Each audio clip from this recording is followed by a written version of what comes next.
Hello? Whoa, what is going on top of my head? I've been attacked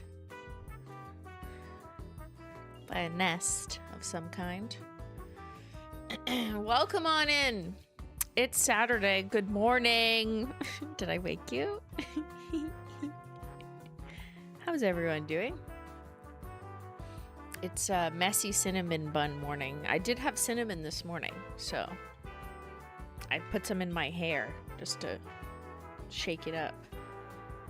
Also, there's a piece falling on the side. How did this, which way does it even go? I don't even know. Here we go. Just do one more round. Here we go. Welcome on in, everyone. Happy Simply Swatch Saturday. Whatever you're doing today, I hope it's happy. You know, it is the weekend. For some of you, this is good news. For some of you, it's just a reminder that it's another week until next weekend. Maybe some of you work on a weekend.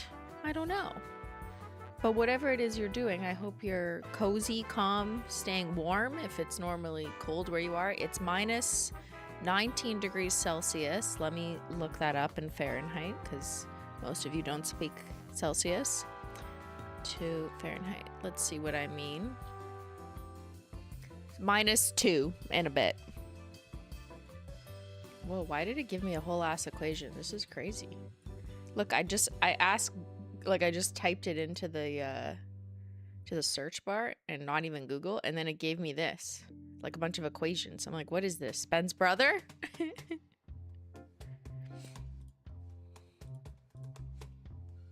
There. Now my corner is pink. Get help with your toughest homework problems. What? Google is trying to help the children cheat at their homework. Oh my god. Imagine. I can't even imagine. I'm so out of touch with children these days, like just straight up. This is crazy. Like if I was 12 when I hated math and I had this available to me, I'd be like, yes, try it, do all my homework right now. Like, that was not an option for me. Wow. I have no idea what children are doing these days with homework, but this is crazy. Like, hi, I'm children. Oh no, there's children here. What? Are the kids not all right because of this? Like, I was just Googling a temperature exchange and Google's already promoting to get help with my homework. My toughest homework. I'm not interested. Or wait, should I just try it? Wait, what happens? No, I don't want cookies. I just want help with my homework. Right click. Search with Google Lens. It's literally like take a picture of your homework and it'll just figure out the answer. Oh my god. Oh my god. The kids won't know that the mitochondria is the powerhouse of the cell because they'll just use Google to get help labeling this part.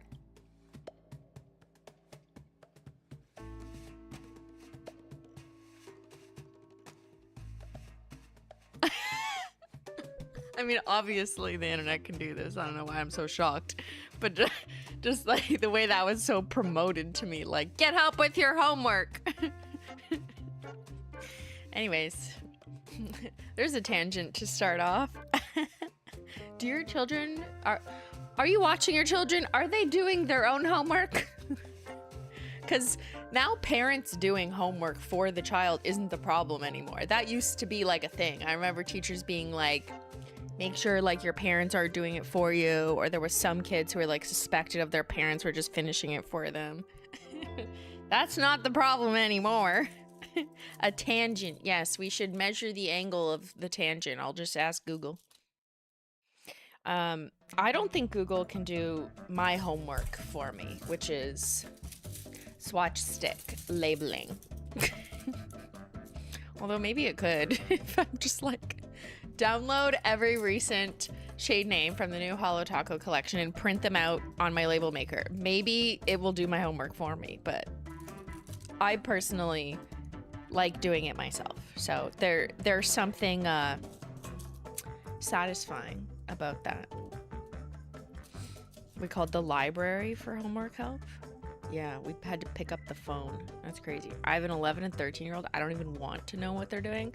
Well, you probably should know, even if you don't want to know. You should probably know. Dude, I have to Google my stepkid's homework. It's so hard. Don't tell the child that. I love biology. It was the nucleus. Yeah, sorry. I wasn't saying that label was the mitochondria. I was just referring to the meme that my age range knows. I still remember, like, some things from biology class, like tag C is like the DNA structure. T goes with A. Isn't it thionine and adenine? Guanine and cytosine?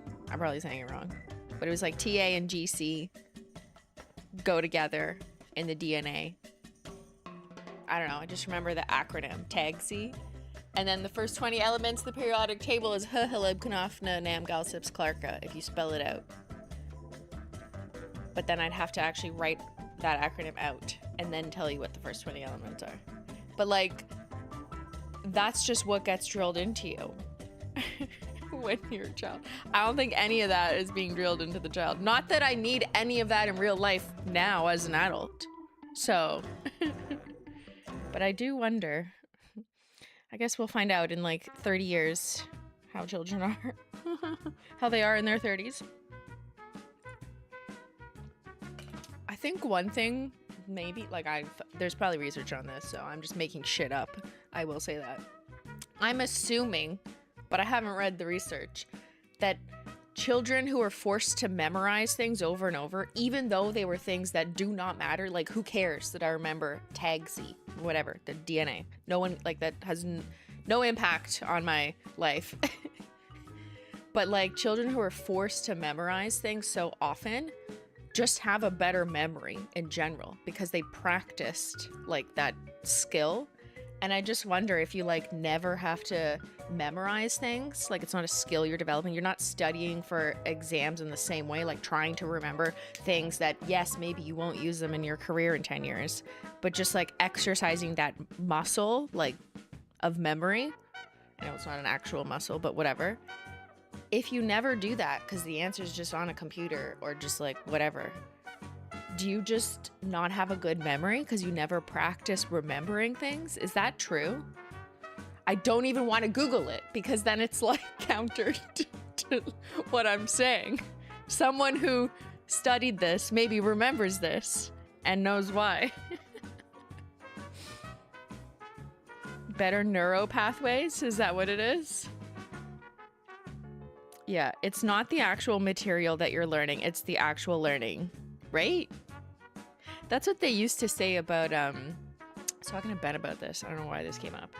I went to French immersion as a child, which is basically like my family didn't speak French. No one around me in my like household spoke French, but parents in the greater Toronto area where I grew up had the option of sending their kids to French immersion instead of just regular English school. They were further and more annoying to get to, but parents were always told like, oh, your kid should learn a second language, not only because like it's good to know two languages, but also because it just makes the child smarter, because they do these like standardized testing or whatever, and the PR of it all was like, oh, the children who went to French immersion were also smarter in math, English, and like name everything else that wasn't even the second language, because the child is being forced to like learn more shit. Anyways, I think it's like something like that, right? Where you're just forced to learn and think harder when you're young. You're exercising your neural pathways. So that was my parents' experiment with us. They're like, we're gonna make you smart by learning French. And then my sister and I used it against them, and we'd speak French at the dinner table and talk shit about them, and they didn't know what we were saying.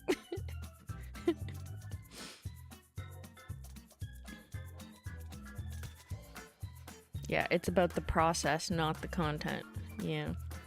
So much for you won't have a calculator on you in the real world all the time, right? Like, I cannot do math without a calculator. Like, I'm literally adding up weights. Like, 5 plus 2.5 plus 10 plus 25 plus 45. Some of that times 2. I literally use my calculator because I, like, can't think. But I used to know how to do that, or like multiplication tables. I just, whatever, now we don't need it. Learning languages is definitely easier when you're younger, for sure. Yeah. Aren't you all supposed to know French? No. No, that's a, I guess people just think Canada, like, yes, we have 2 official languages according to the government, French and English, and there's some parts in Canada, this is education for you Americans, not all of us speak French. Most Canadians do not speak French. Unless they live in French provinces like Quebec. Quebec is like very much mostly French, and then there's some French out east, like Nova Scotia or whatever.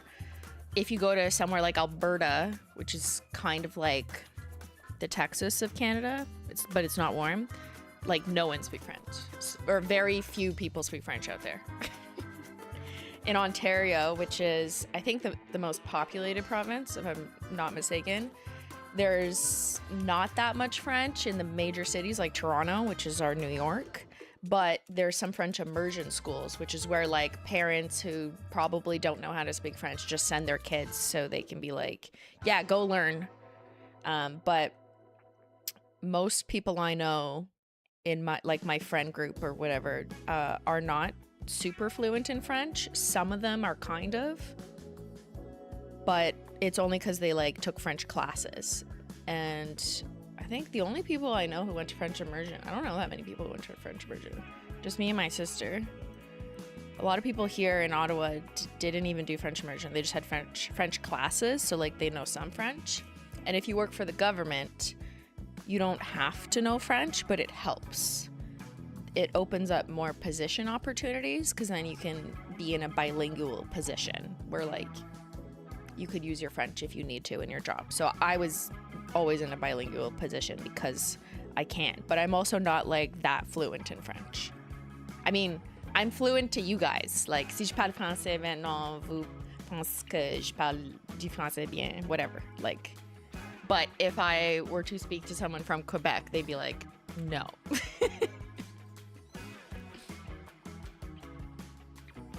Do you live with a host family? No, sorry.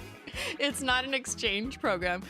French immersion just basically means like normal public school, but everything is French, including history, art class, drama class, whatever. Science was in French. Math was in French, which was fucking terrible. That fucked me up until high school. So yeah, I went to French immersion from grade 1 to 8. It's like middle school, except there was no middle school because it was just all one big school. But I started learning French when I was 6 because I was grade 1. And I guess the definition of immersion, like French immersion, is the idea is you throw your child into it and they get immersed in French immediately. So there isn't like French class. Just every class is French starting from grade 1. And you're just like, what the fuck? Because like you haven't spoken French in 6 years of your life. Your parents don't know French usually. But I guess the point is immerse the child, throw them in a pool of French, and then they just have to figure it out starting at the age of 6. I think one problem though is because I had to learn math in French at a young age. So like math probably didn't start till we were like, I don't know, 8. When do you learn math? But long division in French literally looks different. They like draw the symbols differently. So in high school, even though it was still French immersion, math switched from learning it in French to learning it in English, and all of a sudden I didn't know how to do long division because it just looked different. So I was like, what the fuck, when I was like 13 and now in high school. So I do think it kind of like fucked me up because I did learn like the symbols of long division and some math in French, Yeah, math and French. Okay, someone else knows. It messed me up, and I maintain that that's why I was really bad at math. So it might have helped me for like everything else in like cognitive development, but it fucked me up at math. But no, I didn't stay with the host family. I lived with my family. I just went to school that was French. Bedmas is pedmas. Yeah, there's like different things, and just like the terms for things, it screwed me up. Division looks different now. Well, yeah, now people just use a calculator or use Google to help them with their homework. No preparatory. What's a preparatory school? I don't know what that means. Daycare? I hear people talk about like middle school, prep school, etiquette school. I have no idea what any of those are. I think my school system was like so simple. It was like grade 1 to grade 8, same school, all French. Then high school, 4 years. Then university. That's it. Simple. Did French immersion stop in high school? So you had the option. You could go to just a regular English high school for 4 years, or you could do a French immersion high school. So I continued in French immersion, but French immersion high school was different because math became English for some reason, but history was still French. I don't know how they decide this. Science, like physics or biology, was English now and not French. So like mitochondrie, like, I mean, that's the same word, so that was fine.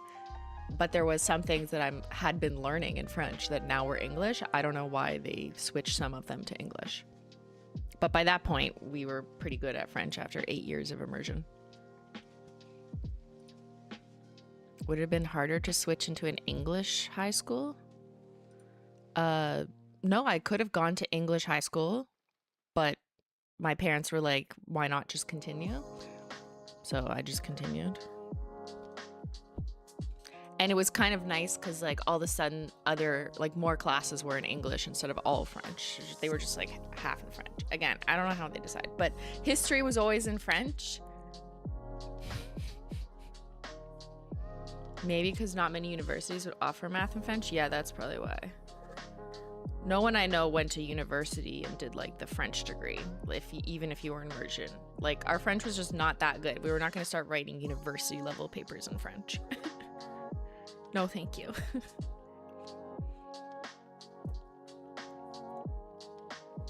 Anyways, how did we get here? It's a program where you only learn language for a year before starting school. Oh, preparatory. I guess in theory, I would have had to do preparatory school when I was 5 because I started learning French when I was 6. So I don't know if that would have been helpful. Can you speak when you're 5? I don't know. When do you start speaking? 40-pound baby? Do you find it useful? What, French? For sure. I mean, maybe not currently. I don't need it today, but if I ever go to France or somewhere where there's French, that'd be useful. I think it helped me get a job in the government, and it helped me get a bonus to be bilingual in the government, and it helped me maintain certain positions. And yeah, for sure. So if you want to work for the government in Canada, it absolutely helps to have French. It's not necessary. I know many people who don't, but it is great. A bonus? They pay you a bilingual bonus if you're in a bilingual position. It's not like significant, but it's something.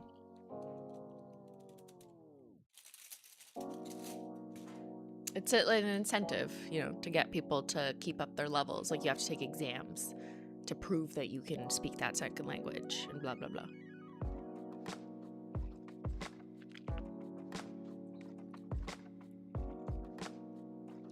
Did it hinder your ability to learn English grammar? I don't think so. I hear people make that argument, but I don't know. You tell me, how's my English? I don't think so. If you could learn any other language, what would it be? Spanish for sure, because it's kind of similar to French, Like, but it's obviously still very different. Like, it's too different that I couldn't figure it out, even though I know French.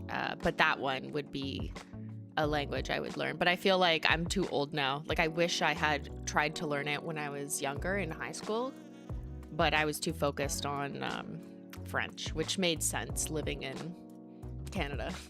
I think if I lived in the States though, like on another timeline, if I was born in the States, then I'd probably want to learn Spanish because I think that's a major language there, second language. But in Canada, French is the obvious one. Here.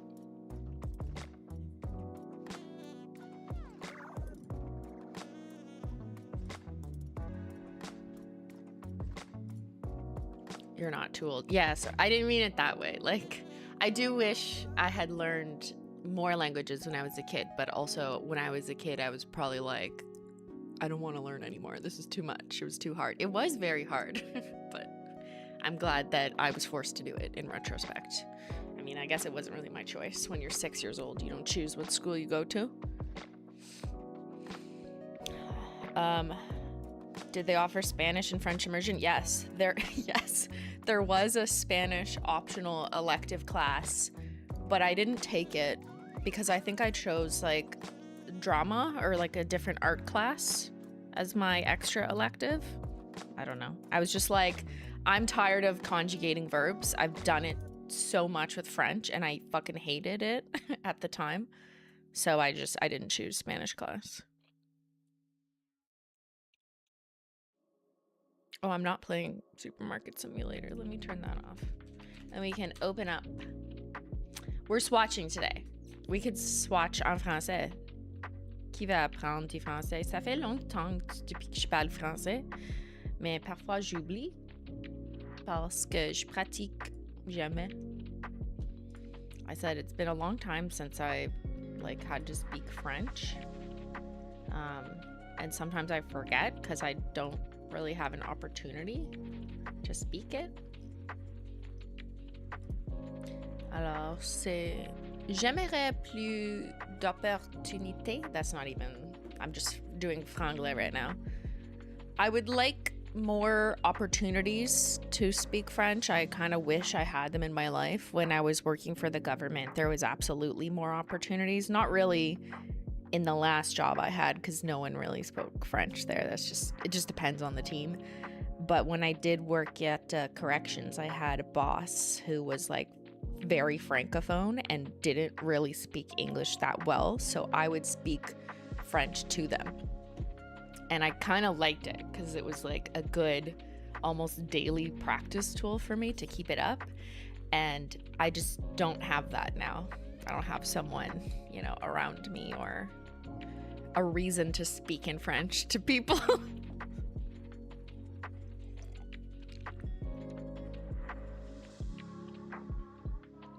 I don't think I'll ever forget French. Like, if you learned a language for,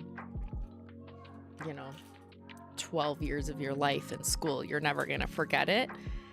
And you can always understand it. Like, if you read something, right? If you learned a second language as a child, you'll always be able to read and understand it, generally speaking, right? But then when someone asks you to speak it, it gets increasingly more difficult over time, the less you exercise that, right? Suddenly every gaming stream is French. Oui. Donne-moi la farine. Où est la farine? That's flour. And powder flour. Have you had dreams in French? Sometimes, very rarely, I'll think of a word in French and I can't remember the English word. Like déroulement, dénouement. And I still don't know what the direct translation is in English because I just learned. It's like a literary term for a story. Before you get to the climax, there's an intro. There's an unrolling of events, déroulement, dénouement. I don't know why. I think I learned all this in French. And there's just some words that sometimes I just think of it in French. There's probably better examples, but that one came to mind now. Jennifer, hi Christine. I haven't seen you in a long time. Wanted to wish you a happy Holo Taco Saturday. Woohoo! Is that every Saturday? Thank you. Thanks for coming on in. Denouement. We say denouement in English? Is that why? Like, I don't even know. Is that the same word in English? Oh. We don't translate it? We just we stole the word? Maybe that's why. Denouement. That's a French word though. We stole it. Okay. All right, let's take a look at my sticks. We have a lot of work to do, but we can speak French if you want. What do you want to learn? Not that I'm equipped to be a French teacher. The light is bright.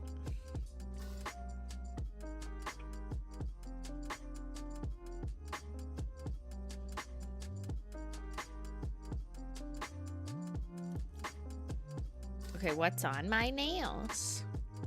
Comment ça va? Ça va bien. Je suis un peu fatiguée. That's fat and gay.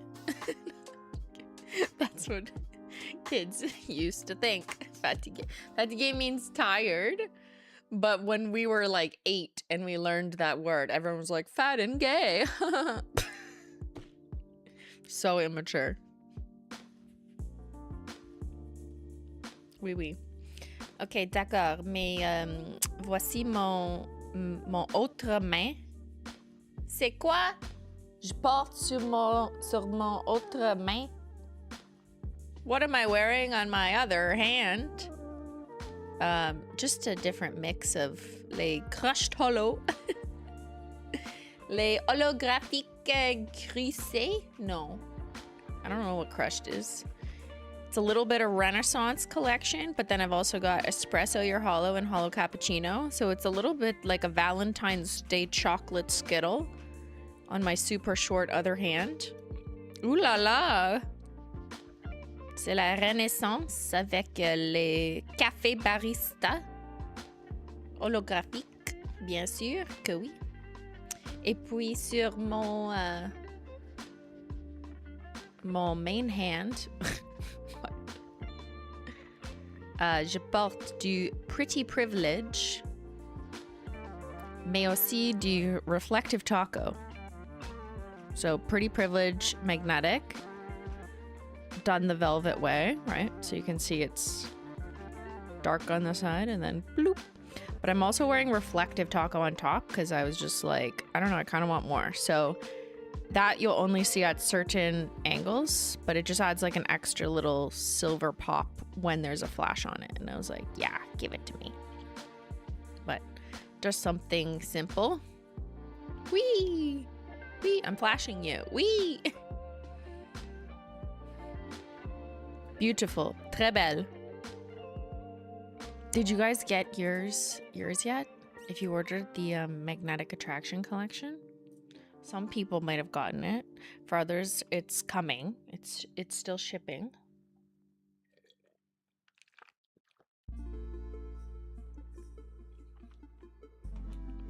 Who ordered at launch and has it? I'm so excited to receive mine. Yours is coming Monday. It's supposed to be delivered today on a Saturday. Yours arrived? Got yours on Friday? It's coming today. I got mine. Okay, so some of you have them or they're like coming early this next week. What kind of lights do you have in your studio? Beauty Guru lights. So they're not really the best for nail polish, but you have to see my face. I'll take a picture and show you.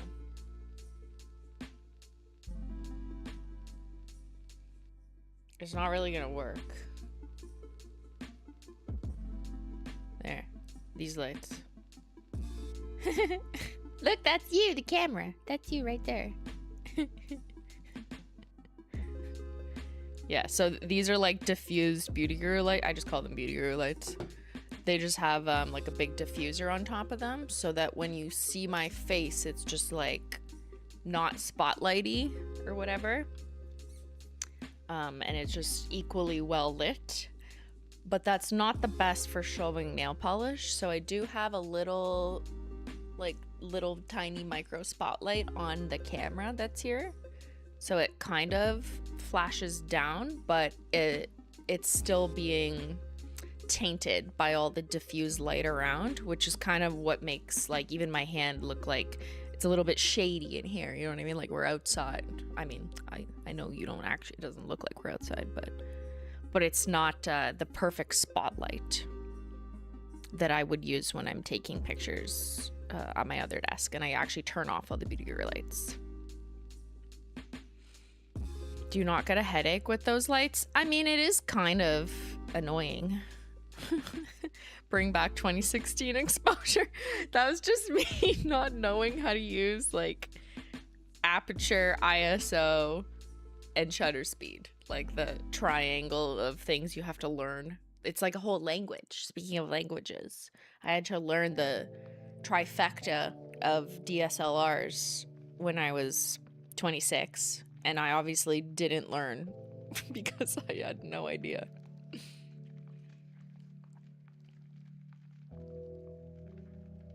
But yeah, that was hard. This is why you're wearing a t-shirt. Yeah, it gets very hot because of these lights.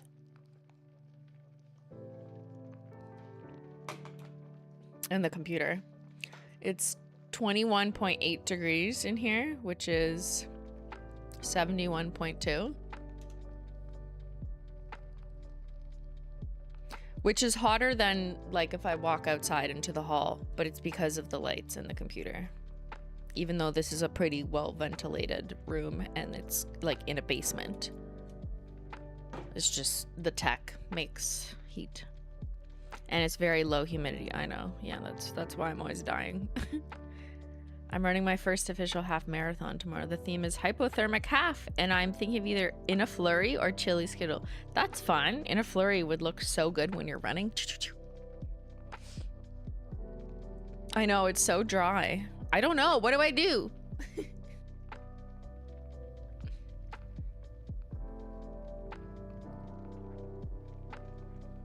Thought you used Celsius? I do. I changed it for you. See? That's Celsius. And then that's Fahrenheit. Bloop.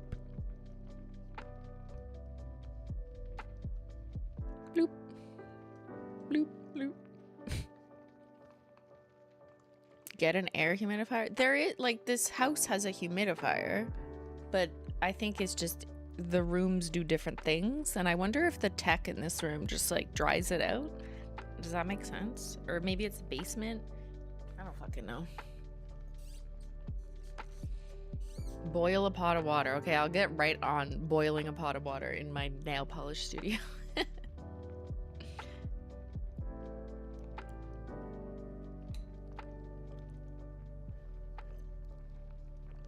Okay, here's what I thought we need to catch up on, because listen, your girl has sticks and she's got to organize her life. Look at all these sticks. It's so satisfying. And I have sticks. Let me just grab some sticks that were over here.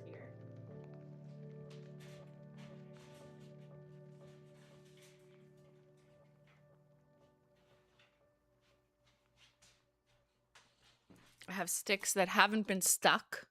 Unstuck sticks. We did these last time. Maybe we painted these because I got to do it in stages, right?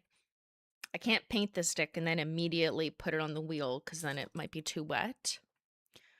So we're going to assess where we're at, but I think my goal today is to do a lot of magnetic stuff. Look at all those Swatch sticks. I know, right? We need lessons about nail polish drying at different temperatures and humidity. Well, when I went to Mexico, I learned the lesson. Humidity is not good for nail polish drying. So make sure you're not doing it outside and that you don't, you know, whatever you can do to dehumidify the room, which was not an option in my hotel room. We need to see all magnetics in the velvet style. Oh my god, okay. Well, should we organize these first? Since I have some of these done. Yeah, let's do that. Oh, yeah, I fucked this one up because I wrote on it. Okay, let's sort the ones that actually have labels. So let me do that. That's labeled. And then the unlabeled ones, because we can do that as well. Oh, look, there's a magnetic, but I fucked that one up, so we're gonna have to redo that. Can't have that. So I see some Halloween. Oh, there's some magnetics that are unlabeled. Swatching my magnetics with you. Yay! Arrived in the UK yesterday, despite a stopover in Germany. Here's the next collection, mixed formula. March or February. It'll be March. Right? I think so.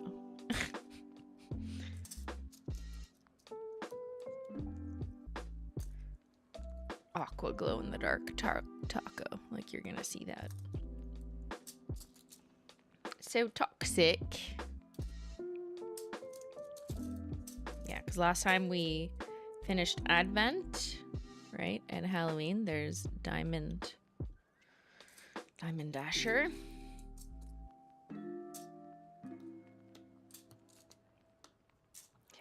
Okay. So these are all done. So I'll put these on wheels, but I'm gonna move them to the side because these ones can be labeled. So why don't we label these first just to like get them out of the way, and then we can batch throw them on rings, and then we can look at the magnetics and go into the magnetic section and start painting these. We won't label them on the same day because I don't want to put them on a wheel if they're wet, right? But then I can just let them dry on my desk and could do it another time. But see, I have these guys, and we can kind of complete the rest of the magnetics in the different magnetic ways. So we'll do that after. We got to clear this out first. We have to do them in steps. So let's get out your brother. Have I introduced you? In case you missed it. This is your brother. This is my label maker. I hope I have enough clear tape. We'll find out. It's just slightly off on the side of my desk.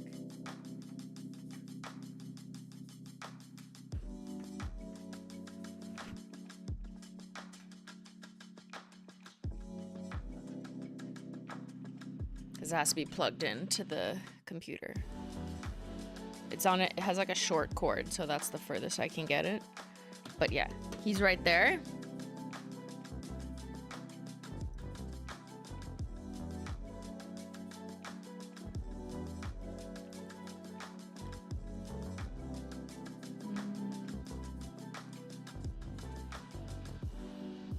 And this is the software I use, but it doesn't remember. Oh, created labels. There we go. Okay, because I want the same formatting.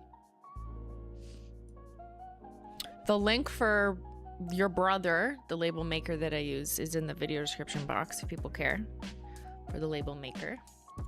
So this is what I do. I take a look at my sticks. Let's even see what we have here. Okay, so this is advent calendar. So let's just organize it because I also have some of them over white, right? Which is necessary because I have those on the toppers. Sacrificial lacquer. Why do I have that? Oh, I guess I thought I was missing it. We have some declassifieds, but let's do advent calendar first. That's magnetic. Declassified.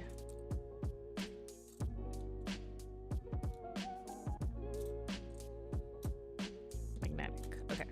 Let's put these over there, and then that's declassified, and we'll do magnetic first. So this is what we're gonna label.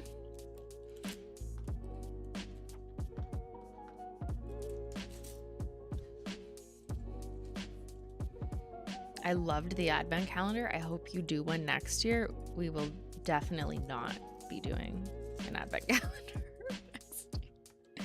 I appreciate that you liked it, but we're definitely not doing it. So chain print. Print. Oh, I gotta turn it on.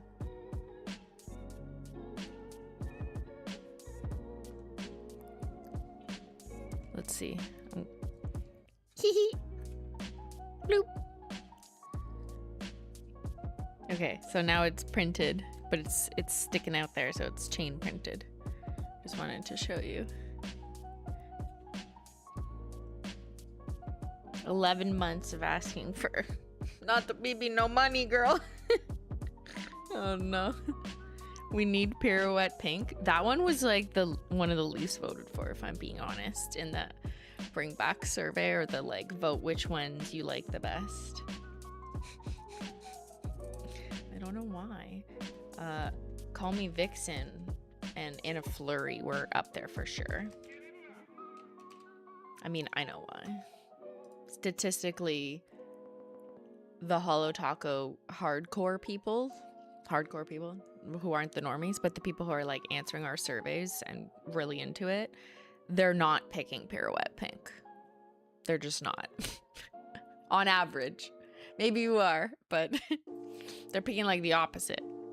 However, I do think something like a pirouette pink would still do well, just like cottagecore did or continues to do well, right? But that's not the same people answering our surveys, right? Which is just a different type of customer, which is more like you guys on average.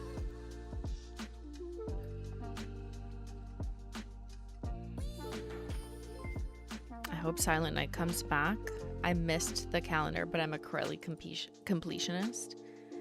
Yeah, I do think it would be a good ad, but I don't really know what to do, you know, because there was just so many shades in the advent calendar that it feels hard to be like, oh, having to pick, or I don't know. And some of them just we can't even bring back forever, so we could only bring them back as like a one-time thing or another limited edition.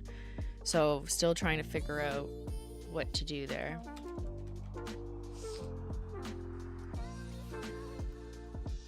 Obviously not Silent Night, that one, like, whatever. But even if we did bring some of them back just for a one-time thing, and then the others that were like more boring, like Silent Night permanently, people would just be like, why would you bring that one back permanently? And it's like, well, because that one's easy to bring back permanently. Look at it. So I don't know. I haven't decided what the best course of action is yet, but for sure we are working on it. I think we're looking probably at like next holiday season. All right, Ice Angel.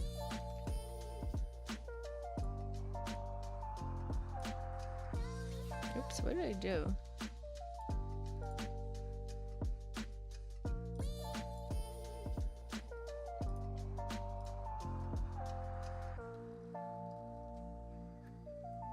I think even if they were limited, people who couldn't afford the advent calendar would appreciate the chance to get singles. Yeah, that, and if and when we bring back shades from the advent calendar, like they wouldn't be minis. I think we would just make them in regular size and they'd be sold individually. So I want all the toppers to be permanent. Unfortunately, they literally can't. So that's kind of a roadblock we ran into, which is also my fault for like picking things this strange or unique or less available. Diamond Dasher Taco. Why isn't it giving me the whole sticker? No, I need the sticker. I don't understand. Like, I don't want the font size to change, okay? But then I need the sticker to just be normal. Like, is that gonna print fine? Why does it look like it's outside the print? Hold on, I'm just gonna test. See what happens.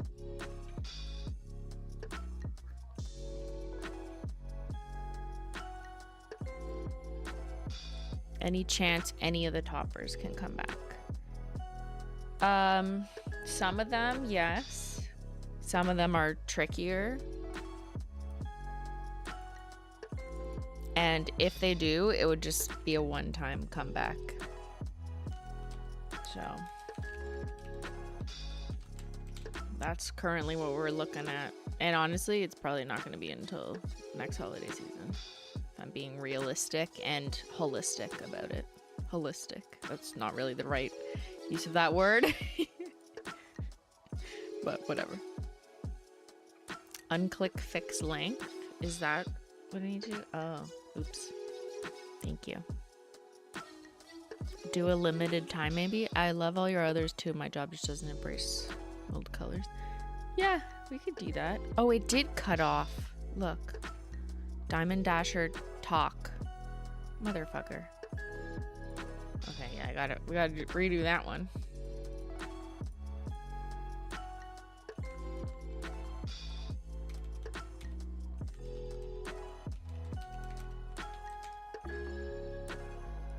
So now when I do this, it'll fix the length. Okay, yeah, there we go. So, oh, it also cut off my gold scattered Holo Taco. Okay, we gotta redo that one. Oopsie. Oops.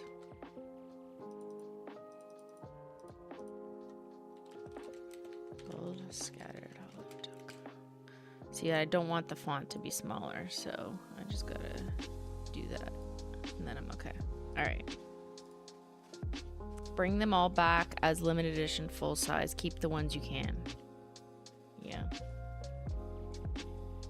I think that's what I'm trying to do, but I don't know, and there might be like one or two that I can't get. So that would be really frustrating, because then people would just be like, why don't you just bring them all back? Why bring 6 or 7 back? So I'm kind of waiting on, like, can we just get them all, even if we just say they're all coming back just like as a one-time thing. I would like the completionist of them all coming back. So that's kind of what I'm fighting up against right now in the supply chain.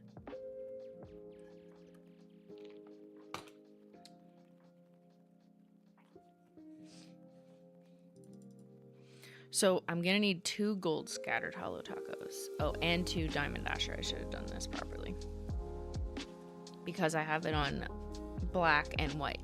Now I don't need to say it's over black, because like that'll be obvious. So let me get another Diamond Dasher Taco.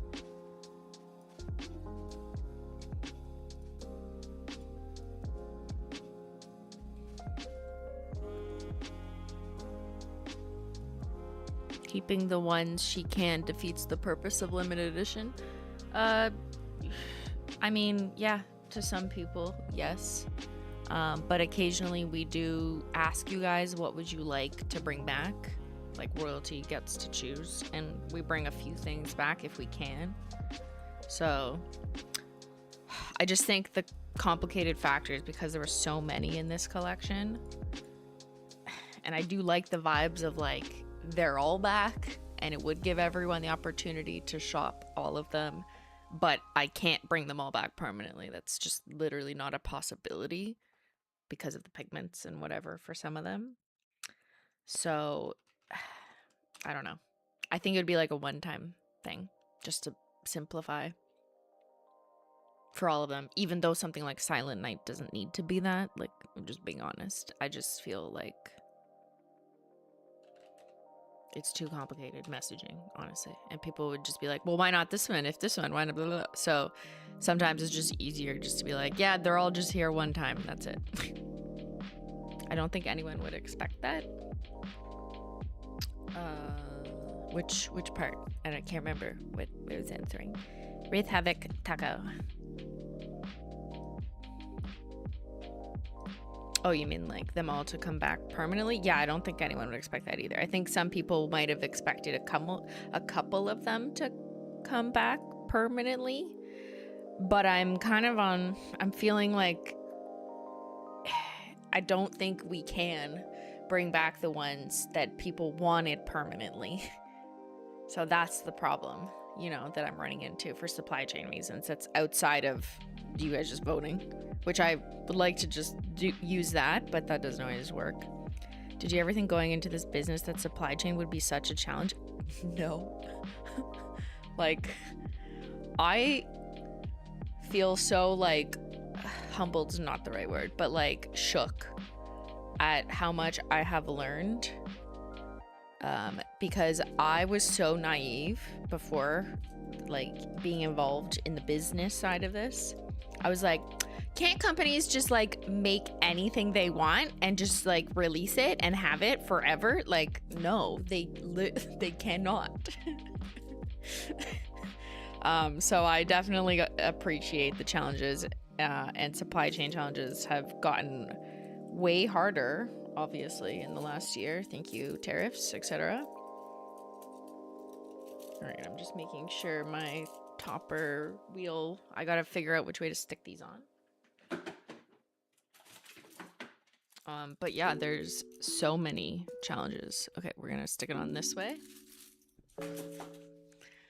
You can't always get what you want, and if you get what you want, maybe you can't get enough of it, and then you can just do a small restock. Or just kidding, no restock. You thought you were gonna do a restock, but the pigment is actually like just slightly off, like the color is slightly off, and you're like, well, that's not the same anymore. Or maybe the flake is too small, and you're like, well, fuck, that's not the size of the flake that we've been using. So it's, yeah, there's so many other things. Or oops, supplier just decided to discontinue this and you had no idea, and now you're just fucked. Or, oh, the cost of this is 3 times more now because of tariffs. But you can't charge your customers 3 times more because that would be insane. So what do? Yeah, very challenging.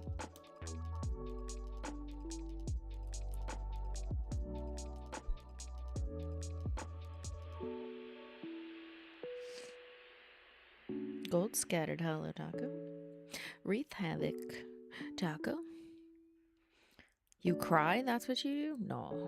I don't think I've ever cried because we couldn't get a pigment. I wouldn't cry over that. But I do have to problem solve. I have to think, fuck, well, what do we do? You know? We could bring back this one, but not this one. But people would be like, well, why would you bring back this one and not this one? Because, like, this one's obviously better. And I'd have to explain. And then I'm very well aware that I definitely offer too much explanation on the internet chat. I say so much that people use it against me. And it's like, you know, this is why people don't share, you know, their supply chain challenges or whatever. But that's just who I am, I guess. She likes to talk. Queen of over-explaining things and not wanting to be misunderstood. Wait, what did I say? Yep.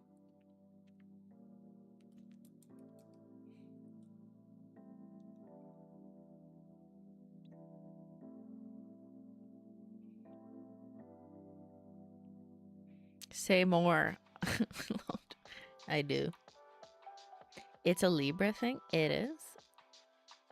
I thought that's me. I like balance. She likes to yap. I do like to yap. I do like to yap. Sometimes I think I'm being smart with what I'm saying. I'm just like, yeah, well, I shouldn't say this. But other times I like do not think at all. And I just say it. And maybe it's just what's on my mind, or like, I don't know, just whatever. But I'm not always super polished. Pun intended. And sure, sometimes I say a sentence that could have been put better, but you know, whatever. I'm just literally live talking. Who doesn't that happen to? Do you guys ever say a sentence that could have been put better? Or people don't tell you that because you don't have thousands of people listening to you, I guess. I guess that's the difference. I have a bad habit of not thinking before speaking. It's a good thing that you recognize that, though. I think that's like a good first step, you know, to, if you know this about yourself, that you don't think before you speak, I think that's good. You've done the first point of introspection and you know this. So now maybe you can exercise that that tool and be like, okay, next time I'm gonna think before I speak. I usually try and think before I speak, but I think the difference is when you're a live streamer, like, you're not thinking through every single sentence. You're just fucking yapping at a certain point. But I think generally speaking, I don't say stupid things often, you know? Like, occasionally I feel like I put something not the best way, like in a podcast or whatever, or on a stream, and then I'm like, meh, that wasn't the best. But then I try not to get too, like, hung up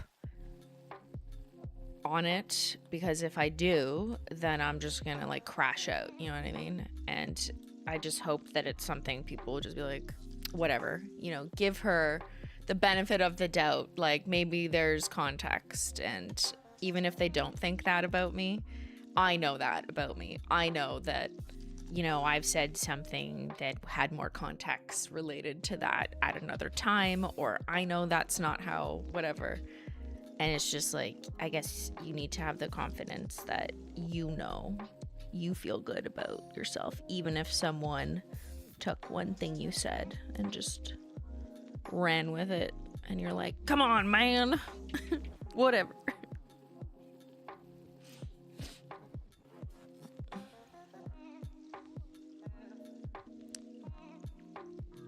You are allowed to misspeak. Sometimes allowed is a subjective word. It's hard when you are nervous. Oh, for sure. Like, especially during interviews, I'll be like, why on earth did my thoughts? Yeah, I fully agree. I was so bad at interviews when I had to do that for, like, job positions. I much preferred exams, like written exams, because then I didn't have to speak. But yeah, I fully agree. I'd say something and be like, what the fuck? It just came out of your mouth. But then other times I'd, like, surprise myself. I'd think I did really well, and I'd be like, how the fuck did I just do that? Because, like, I don't understand. But it changes. Sometimes I'll feel like I absolutely bombed something, and then other times I'd be like, who was that? Like, who came over that? I did not think I was capable of that. So I just think, you know, going into it feeling positive, feeling good, if practice helps you, then do that. I used to practice all of my presentations. Here, fun fact. I don't know if this is helpful to anyone, but when I was, like, a guest lecturer, which I had to do, it was, like, not an option, even though I hated it. When I was in my master's program, I was a teacher's assistant, and part of the job was to give a guest lecture. Like, one class, you had to decide what you were going to give the lecture to, like, 300 first-year university students. And that was fucking, I hate that. Like, I like the idea of teaching and academics, but I do not want to stand in front of 300 people and lecture. I know this is very ironic, because there's 1,000 of you sitting and listening to me right now, but this is not a guest lecture. This is just me yapping and nail polish, so I am not nervous. Now, anyways. I mean, I was when I first started streaming, but it was absolutely nerve-wracking, like crazy, to do guest lectures, because I feel like I don't fucking know what I'm talking about. You know, even though I did, because, like, I was studying the topic. So what I would do was I would practice my entire lecture. Like, I would make notes to the point that, not that I'm gonna memorize it, because you want to be able to, like, speak outwardly and not read off a script, because, like, no one's gonna fucking listen to you if you're just reading. Did I just label something wrong? Okay, we'll review. Oh, I just forgot to label something. Yeah, don't worry, we gotta print a few more. Sorry, let me just finish that tip that you're supposed to be getting from this. I would write out in bullet points what my, like, lecture or whatever presentation it is, like, topic, bullet point. Just write a couple keywords. Do not write a sentence. Do not write a sentence. Just write the topic, the 3 arguments you want to make just with a couple words. And that gives you like format. So you can just refer to the format, because the idea is like, you know what you're talking about, whatever, hopefully you know, right? Or you should, if you're giving a guest lecture or a presentation about something, the point is like, you should know, but you have to have the confidence that you know what you're talking about. But maybe you just need a guideline to refer to if you kind of forget or you black out, like, what am I supposed to say next? And then you see that keyword or you see the flow that you can refer to. But if you write too much, then you just get stuck and you just start like reading, and that really throws me off, reading, because then I'm just like lost if like the word ends and I'm like, what? So I don't want to rely on reading. I just want the key words as like a prompt, and then I'm like, okay, yes, like whatever the taco. So that's what I used to do. And then I would practice it in front of Ben. I needed a Diamond Dasher taco. Yeah, we'll go over the labeling. This is a problem when I'm talking and doing 2 things at once.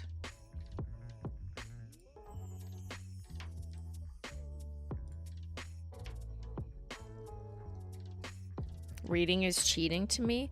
I mean, it depends. Different people are different. I just think reading, I mean, in an interview, yeah, maybe you're not allowed to read, but if you're giving like a guest lecture, you could read, but it's just like, that's not an interesting guest lecture to listen to. I don't want to really watch someone read. It's like when you hear someone give a speech, if they're just reading, it just doesn't have the same impact. And I do prefer to, like, it's more interesting to register what someone is saying when they're like speaking to you, you know? Maybe that's just a personal preference, but I just find it better for retaining information. So when I tried to give a guest lecture, I want to give a good guest lecture. So I would make myself notes and then practice what I was going to say about those notes, but not actually write down in sentences what those notes were. Hey Christine, longtime fan here. Thank you. I just wanted to say thank you for helping me rediscover my love of nail polish after having sensory aversions to it for years. Amazing. I'm glad you found some love for nail polish. I've always written out everything. Maybe I need to try more bullet style notes. I think it's whatever works for you. Obviously, like, it really depends on the context of what you're using this for. I just find if you rely on reading, you'd never have the chance to exercise like the confidence of your knowledge because you're just reading it. Whereas if you're going to speak passionately and confidently about something and you want to practice that, then not going off of a script can actually help you, because it's like more organic to you triggering like, what is it I know about this that I want to get across? And great to have like a guideline or a format so you can stay on track, but it's more compelling to the audience, whoever's listening, for whatever it is. And I think it helps you develop presentation confidence, which may or may not matter to you in your life, right? It depends what you do for work or whatever. It did matter for me when I was I hated giving guest lectures or having to defend my thesis or whatever, but all these things I would like force myself to do so I could practice the confidence of like speaking about something that in theory I know a lot about. And that kind of transferred over to streaming, I guess. So now I'm just passionately speaking about nail polish with no script. And I actually do have bullet point lists for launch streams.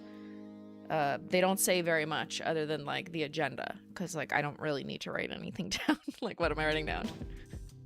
I'm very involved in the copywriting. I know all the shade names, you know, so I don't really need to write them down. But may I ask what your guest lecture was about?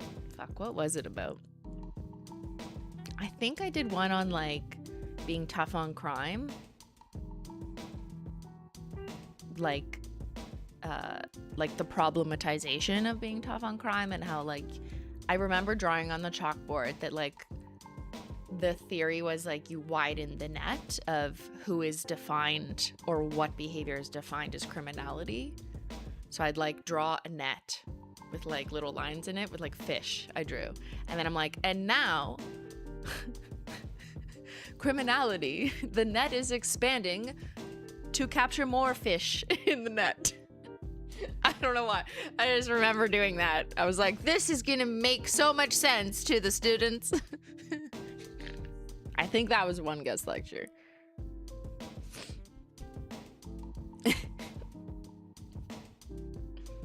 Okay, I'm gonna make some more labels. Yeah. This was very like sociology, criminology.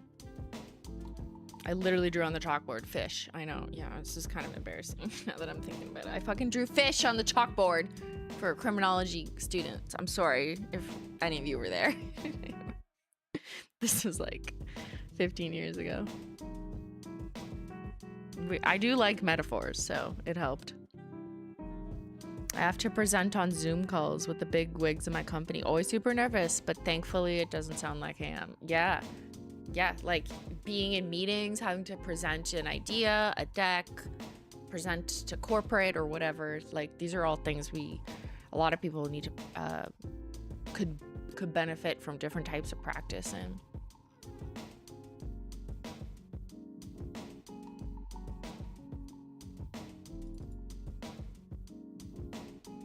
I don't know, drawing something unexpected like a fish would make me remember it more, honestly. I wonder if anyone remembers my guest lecture. Like, I think about that not often, but you just made me think about it now. Like, did anyone... I wasn't a YouTuber when I was a teacher's assistant, obviously. This was a long time ago. But, like, does anyone in that class, did they realize, like, 5 years later, they see me on the internet, and they're like, that was the fucking girl who drew a fish in my criminology class? I wonder, like, do those people think about that? Are they like, they're like, she was a terrible guest lecturer.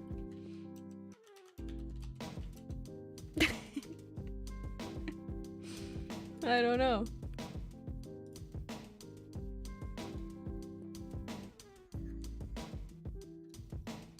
Okay, I have sacrificial. Is that spelling right? Like, there's no spell check here. Sacrificial. That's right, right? Oh my god. Guys, the guest lecturer can't spell. We're gonna make an unmagnetized because I already have that. But yes, we will get to the magnetics wheel. But I'm just looking at my sticks and I have an unmagnetized one. That's correct. Okay, thank you. What is she rambling about? Who the fuck knows? We're just swatch, stick, and ramble.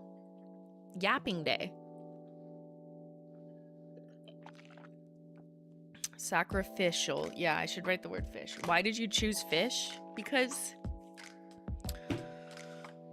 Okay, I'll show you. What are these notes? Oh, these are from last stream.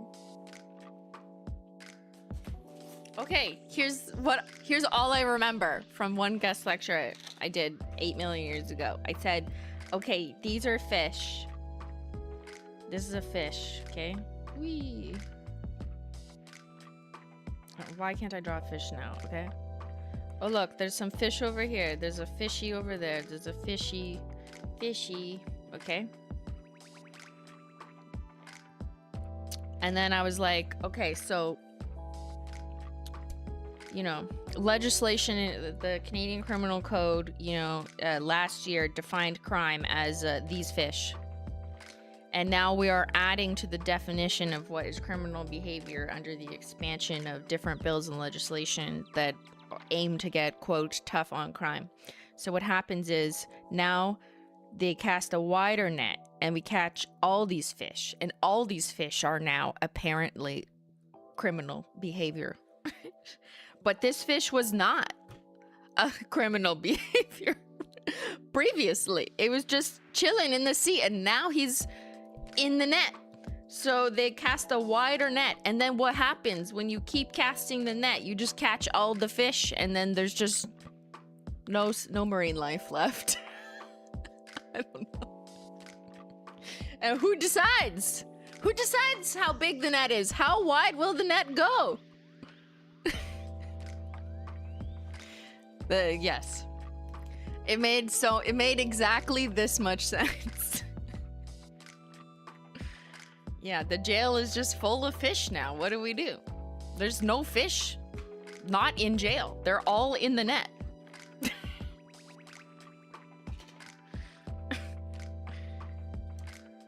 Wait, this is actually such a good metaphor. I mean, I think, you know what it was? I had probably read a paper that said, like, casting the net, like widening the net of what is deviant behavior. Like, that's the sociology angle of this. And I was like, widening the net, like we're catching fish. And then I'm like, I'm so smart, I'm gonna draw fish on the board.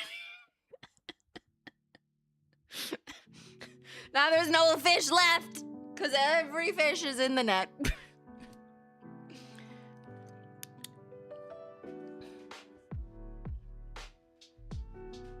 I would love a crim lecture from you.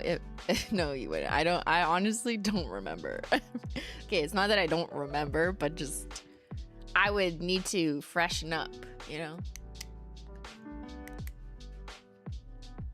That is a very simply out of context clip, yeah. Off the Deep End collection. That's actually where that came from. You know, we caught all the sparkly fish and then we delivered them to you.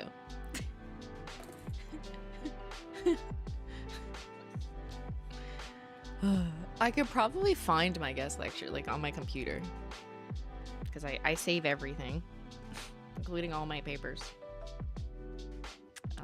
Holo Magnetic Taco, and then we have regular magnetic taco. So I need 2 of these.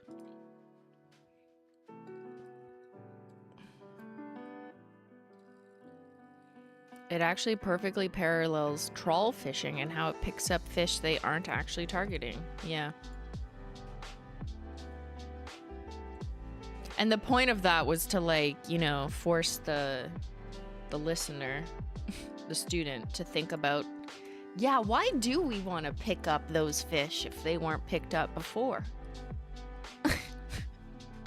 Like that's kind of the point. Or like, when does the net end? Just a fishy business.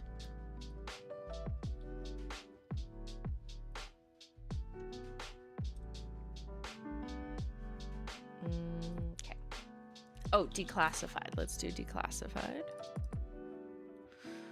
The net never ends. Yeah, that's kind of the point that you have the students reflect on.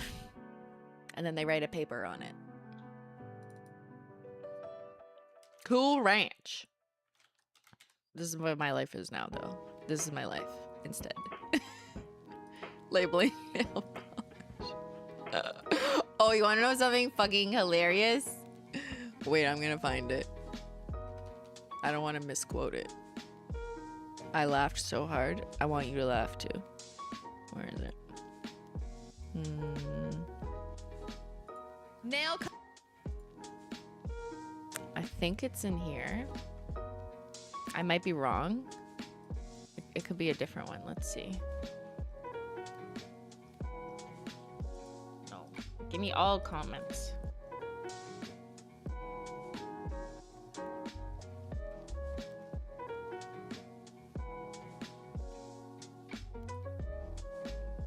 Was it not this one?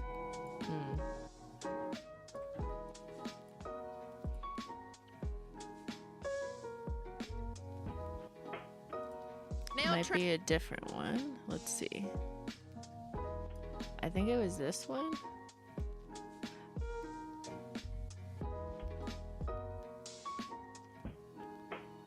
Okay, yeah. Okay.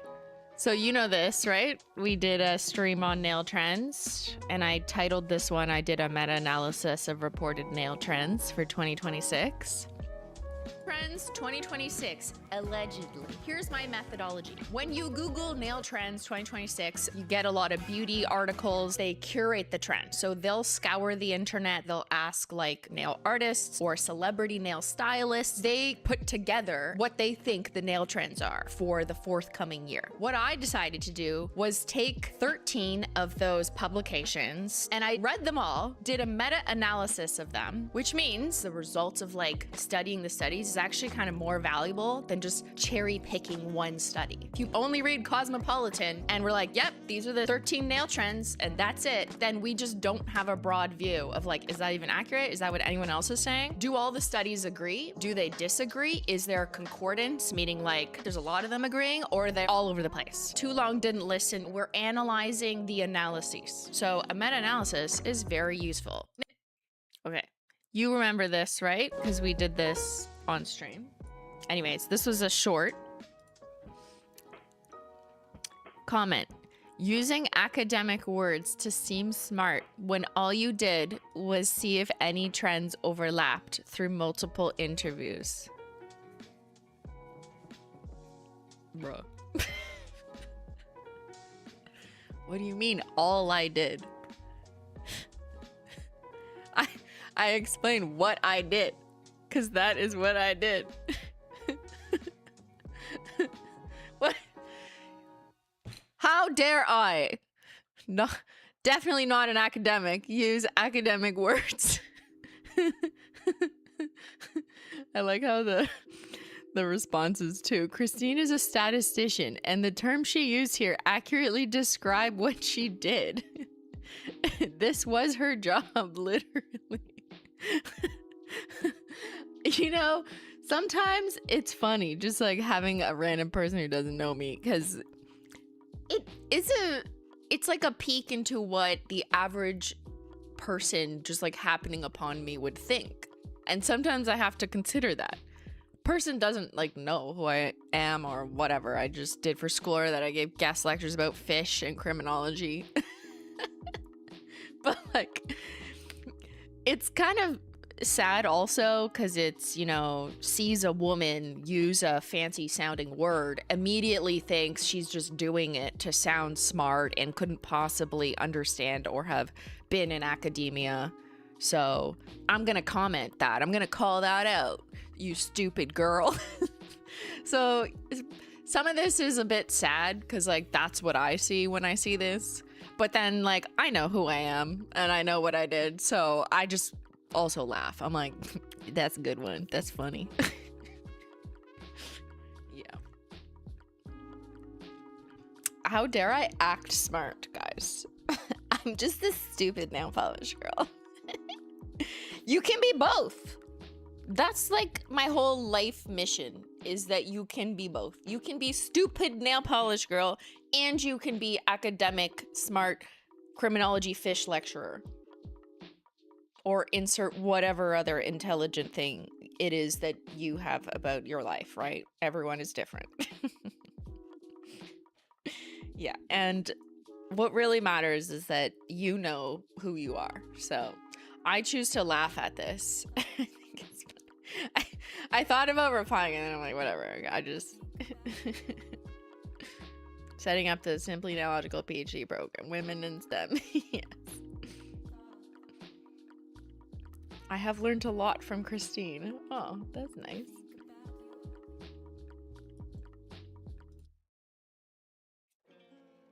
All right, where were we? We're naming nail polish. Cool Ranch. Did I print that? Yeah. Like, people contain multitudes, right? I like surprising people too. Like, I think that that's kind of fun. Does anyone else like doing that? People underestimating me is a fun activity for me. I don't know why or like who did this to me in my life, but I kind of like it when someone underestimates me or like thinks I can't do something, and then I'm just like, actually, oops, I can do it. It's kind of fun. Not that I can do anything I put my mind to. I don't believe that's possible either. Like, there's some things I could never do, like be good at an Olympic sport. That's just not happening. But occasionally it's kind of fun, you know? Like, I didn't mind when there was articles about like dumb nail polish girl puts on 100 layers. And there were like Daily Mail articles like painting me out as like having too much time on my hands. Like, what's wrong with young women these days? And I'm like in the middle of finishing my master's program. So like I know that like I'm not just dumb nail polish girl. But it's kind of fun and rewarding when you surprise someone, even if you're not even showing them, but like, you know. Yeah, it feels like a power move. Even if you're not moving anywhere, you just know it in your heart, in your head. It's fun to legally blonde them. Yeah. Also, I just found this. I want to achieve 40 months to be the 40-pound baby. What? Yes. Oh, because you're 30 months. Yes, there you go.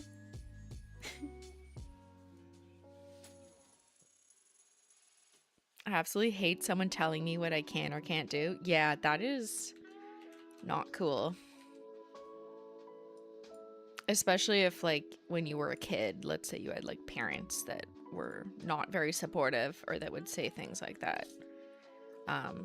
For some people, that actually motivates them. And then they turn out like, fuck you guys, I can do anything I want. So, you know. We all come from different experiences that shape us.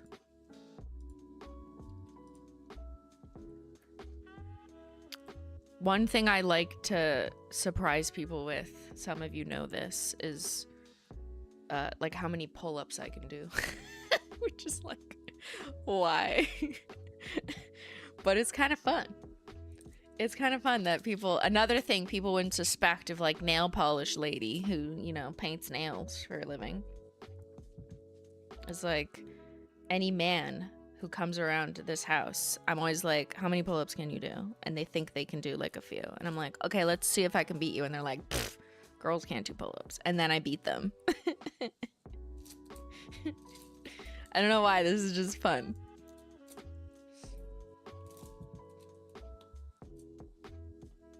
I have too many Wreath Havoc tacos. I did do this wrong. You guys are right. This is what happens when I'm distracted. How many can you do? I'm at 8 now, which is insane. I should make like a reel summarizing that and post it on main.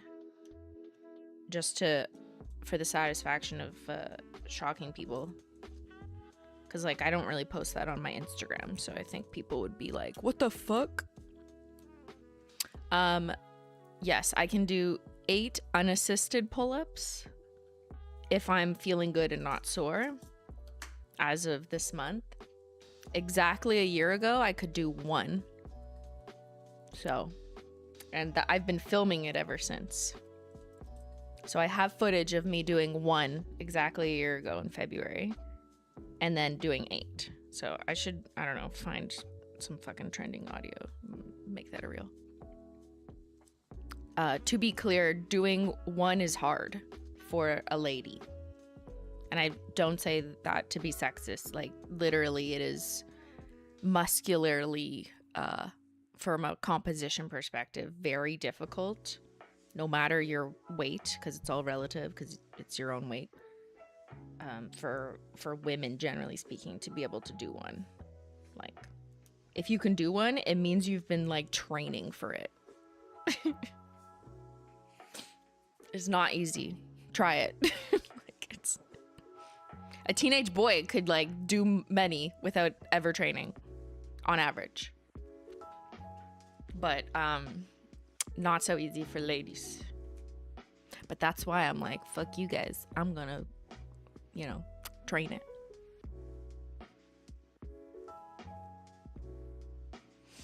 How long did it take you? I mean, I kind of did it off and on, so it's not really like a timeline, but I guess what I do know is exactly a year ago I could do 1, but that was after like I've at least a couple years of general training, like generally working out. But then 1 year later I can do 8, and I've been training pull-ups once a week. So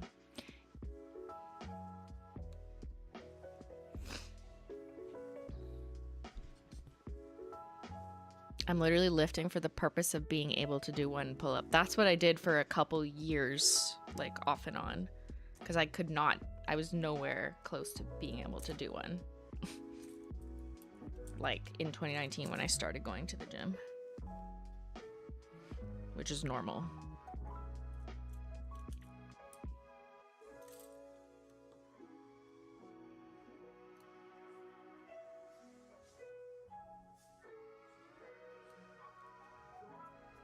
One of my 2026 goals is to get one unassisted pull-up. You can do it! Just train with the band and then keep doing those. And then eventually you'll shock yourself. You'll be like, wait, what? I can do one without?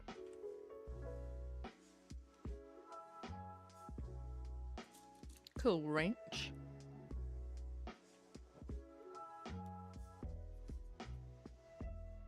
So I still think a teenage boy could beat me, but most of my guy friends my age, I can beat them. So that makes me happy. And they're always like, what the fuck?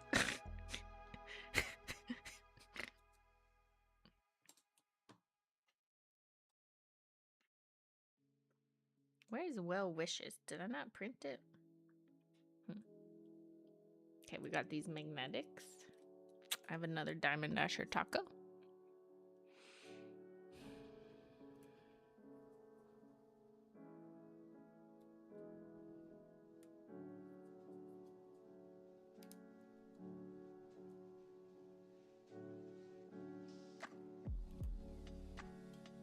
I did type it in. I think, yeah, I just printed it. I want to be jacked. You could think of it that way, or I just like being strong. I don't know. It's kind of fun. Also, when people don't think you're strong, and then you're like, actually, I could pick you up 7 times.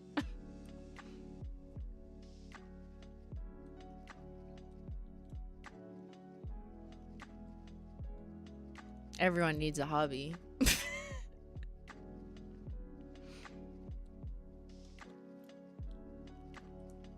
Magnetic taco. These are hollow magnetic taco.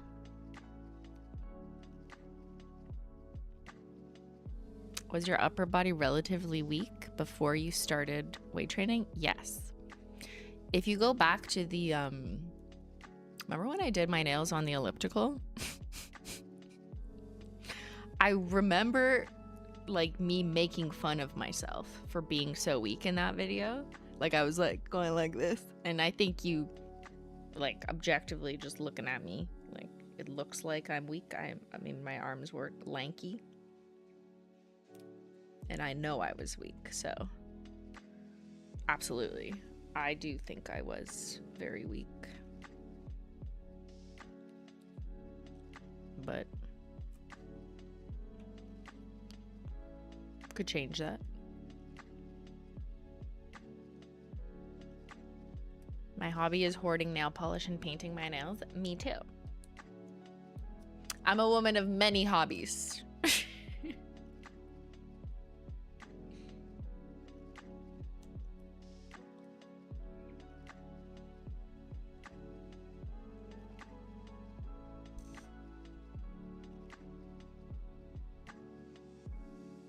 Women can do more sit-ups, can they? I don't know. Oh, maybe, because like it's easy, like the flexibility component. I sometimes get those like TikTok challenges where it's like, you know, they try and get the men to like sit up without using their hands or sit down or get off, and you know, the women can always do it so much better. It's kind of funny. Maybe that's what it is.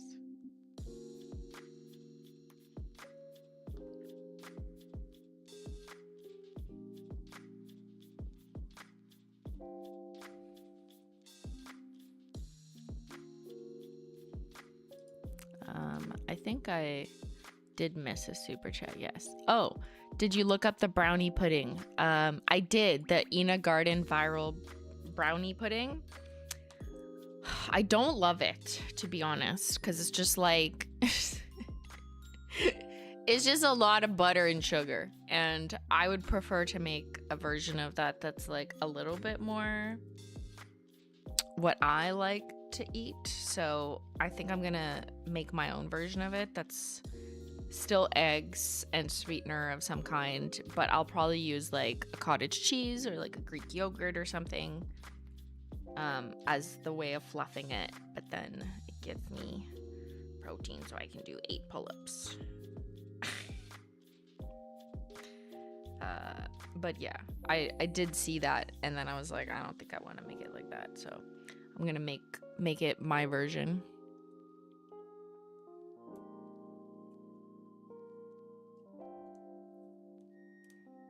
And there's still a way to make it gooey in the center, or gooey enough, because there's still eggs in it, so you can still kind of undercook it.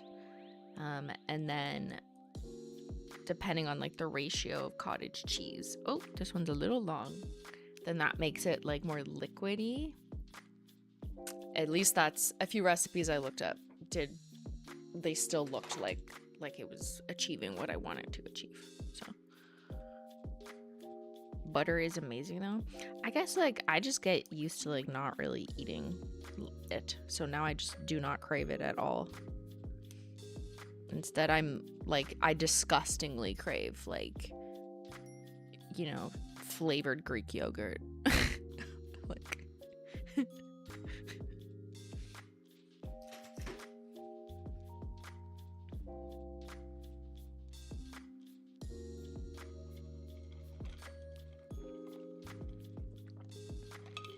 rather make something you'd eat. Yeah, exactly. I don't always love when we used to do all those baking streams, because like, to be honest, Ben and I we're not gonna eat an entire cake. Like, we just don't really do that these days. So although obviously we try it, it just feels like kind of a waste. So if I can, and we're doing a baking stream, I prefer to make something that like we would actually eat and continue to eat. So that is why I would, you know, make it a little more like my style. That's all.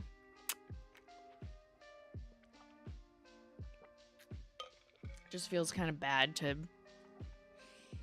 I mean, we still do, like, sometimes. Yes, sometimes food gets wasted.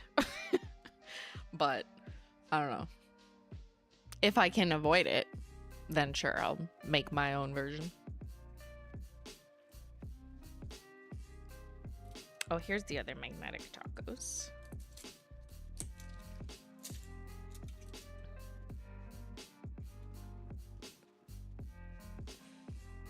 This one's hollow. I needed another hollow magnetic taco. There's also no one in our life that like we can just drop off like a giant cake to. Like when we used to go to work, I would bring, like when I got chocolate PR or whatever, we made something for stream, we would just bring it into work, and people at work would like happily have a piece, and there was just a lot of people, so it could go easily. But now that doesn't exist for us, so just kind of a waste. And no one in my life really wants like a giant cake. I say cake, but it could be anything. Send it to me.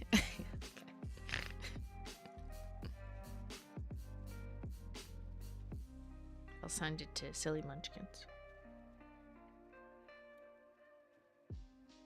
It's like a threat in the fridge comment has me laughing.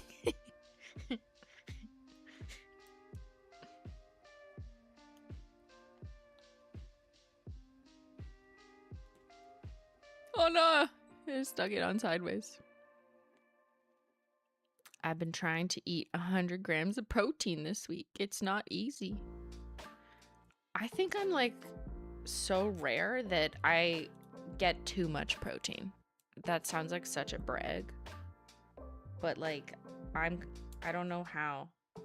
It's just so easy because that's all I crave now. What's wrong with me? Literally, just if all you eat is eggs, Greek yogurt, protein powder, like just once a day, don't do it multiple times. Turkey, chicken, fish, ground beef. There. Put all of that into breakfast, lunch, and dinner, and easy.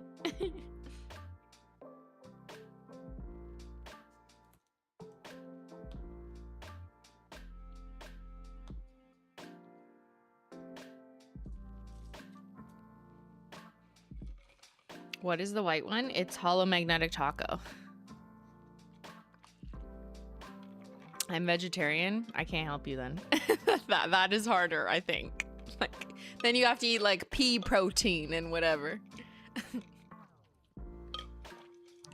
There is a really good oat-based protein yogurt they sell at Whole Foods. It's by the brand Riviera. It's vegan. I eat it just because I like it.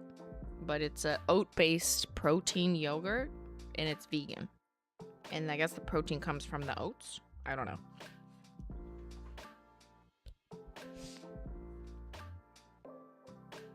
You need well wishes? You've never seen her before? What? Okay.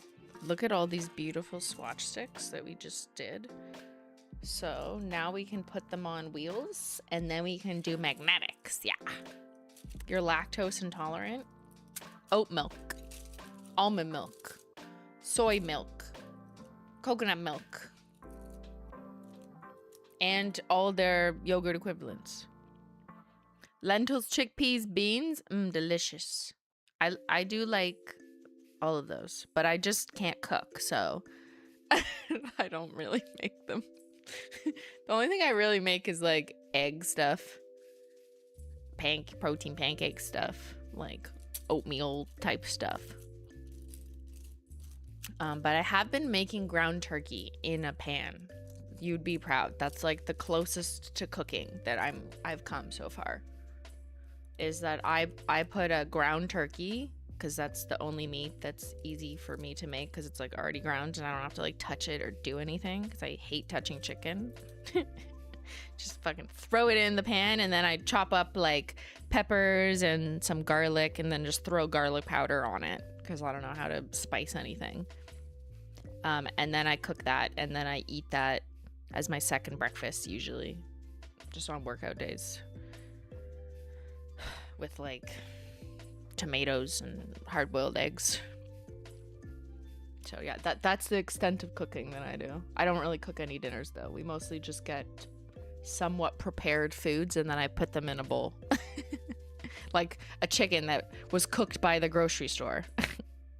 That's what I mean by prepared food.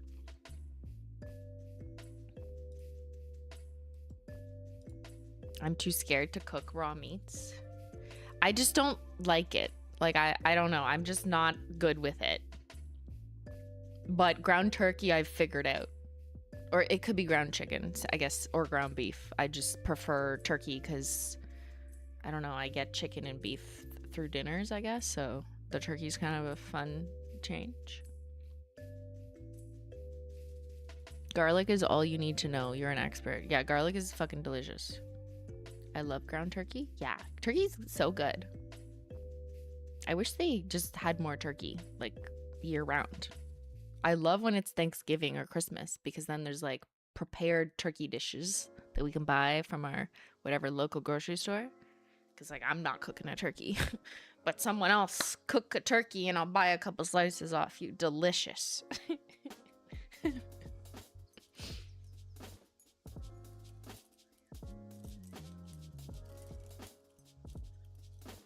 You had a delicious garbage bowl yesterday? I love garbage bowls. That's basically every dinner for me. Okay, here's the topper wheel. Let's throw these on toppers. I'm not going to keep the advent calendar collection together. I'm separating the children, I know. But I think that just makes sense. We're going to put the toppers. Oh, there's Wreath Havoc. Occasionally I post some of my meals or like food on Snapchat, but I don't really do like what I eat in a days because I don't really want other people's opinions. But sometimes like I've shown you like my packed smoothies or my weird eggs, or we've done a baking stream with fucking protein pancakes. Remember we made like pumpkin spice ones, red velvet ones. I still think about the red velvet ones. Those were so good.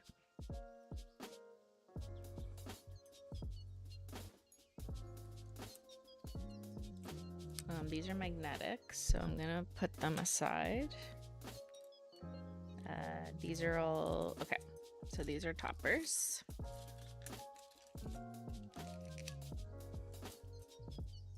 I do want to do, like, I do think now that we figured out how to stream in the kitchen, like, it's fun to do. I know you guys, or chat seems to always like when we do kitchen streams, but I recognize I'm, like, not a cook. I'm not good. So when we're in the kitchen, it's like, let's make pancakes, because that's all I know how to do. But for Valentine's Day, yeah, we're going to make little... my version of mini lava cakes that I've never made. I'm gonna try and make it up on the spot, but it'll be fun in like a little heart dish that I ordered on Amazon. But like, I can't cook like meals or teach people how to like make fucking turkey because it'd be a disaster.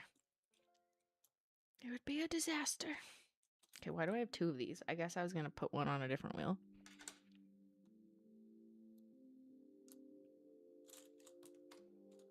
Okay, these are white, so put away the white, and let's grab these. Okay. So, Wreath Havoc can go beside Fallen Flake Taco, because they're kind of like siblings. Meal prep with Simply. I don't do that much meal prep, if I'm being... well, that's not true. But like, if I was more like a normal, average person who had to go to a job where I had to bring my lunch, then I would absolutely be meal prepping. But because I work at home and I'm like at home, I don't really need to do that as much. So yeah, I feel like I probably prepare things differently. Although I do prep some things, like I make a bunch of quinoa and then I just leave it in the fridge and then I shove it in my eggs in the morning just to add some like extra carbs for workouts. And then I have been prepping the turkey. I just make like a shitload of ground turkey and veggies in garlic, and then I have that as my second breakfast. So I guess that is meal prep. But that's it.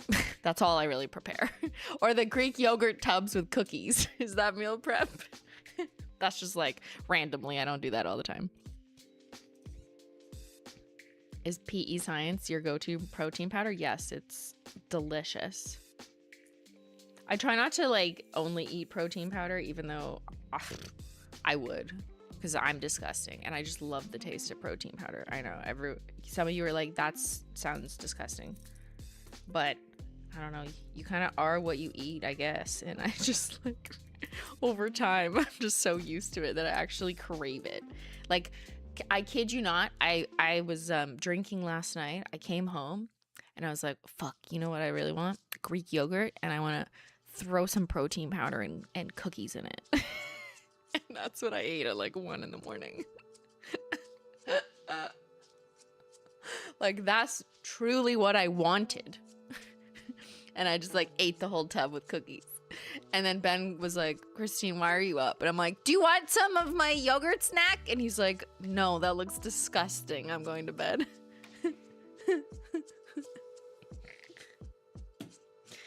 I don't know, man. Okay, I'm going to put gold beside scattered. Your stomach could not. I think I hear that yeah, too much protein powder can hurt some people's stomachs. Also, it might be the sweetener that's in it, so just also try a different one that has a different sweetener.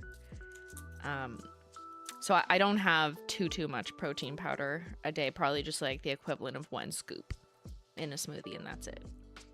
And I did try for like 2 months 0 protein powders just to see if, I don't know, people said like, oh, it'll change your life if you only eat whole foods. And no, it didn't.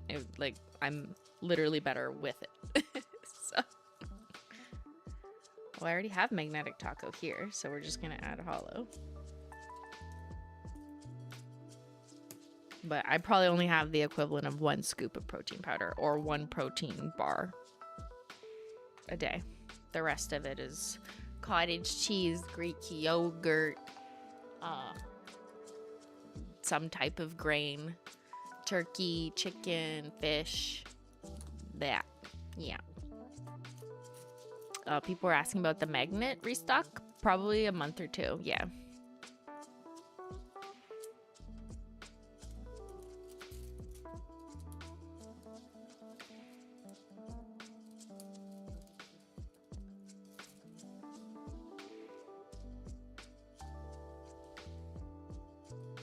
Okay, let's do the white side. Oh no, Diamond Dasher taco. Where to put her? Oh, we have to do Sweetheart taco. I don't know why that got me so excited, but like just seeing her here will be so satisfying. Yes. Okay. Diamond Dasher, I feel like should go here, right? Because it's kind of similar vibes.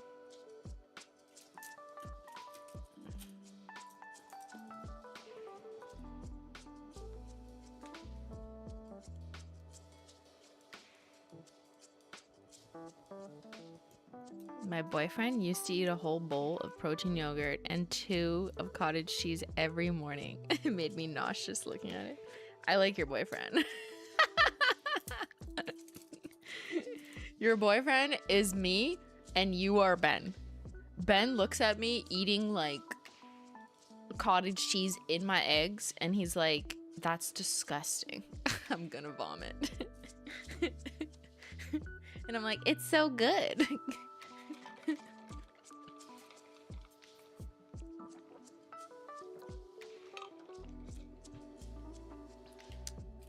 I acknowledge I have strange tastes. I don't know what happened.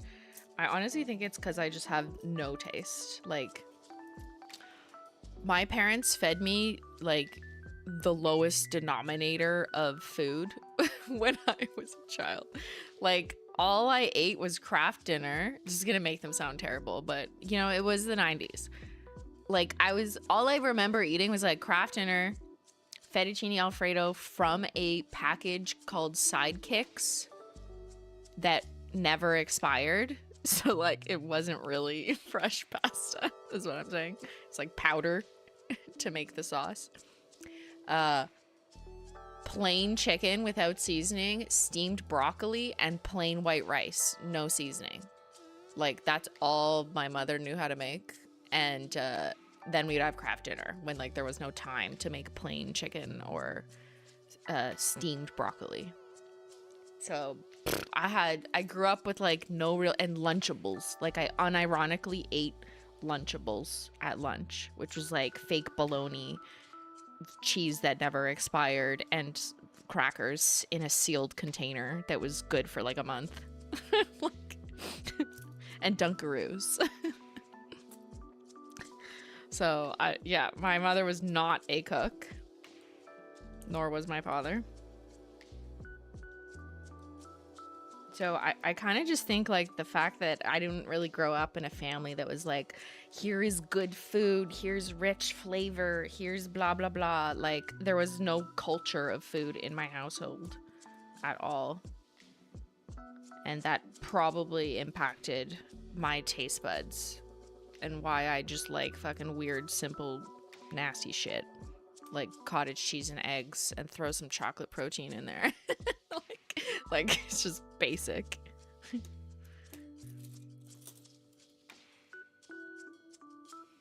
parents might have been doing that on purpose? What? What was the conspiracy?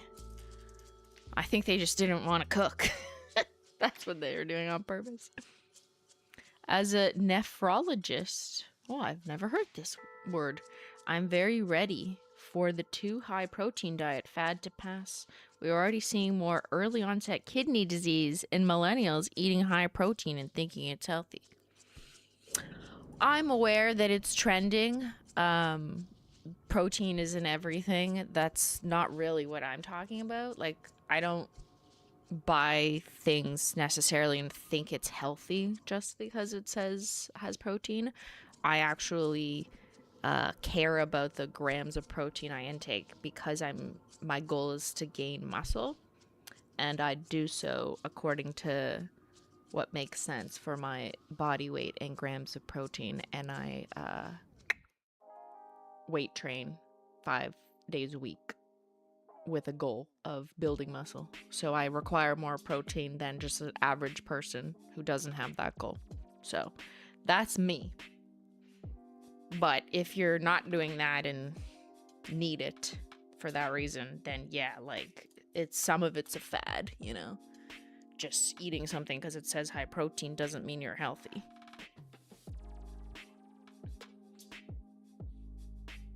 I also eat a shit ton of veggies. Yes, thank you. That's my garbage bowl. My Holo Taco just arrived. Woohoo! They were actually trying to starve children. Sorry, what? They were trying to starve children. Parents actually know how to cook and season food, so that is not correct if they make it less nutritious. I might work for the government. What? Boat $14.92. What are you saying? Are you saying my parents knew how to make good food, but they just wanted me to have plain shit?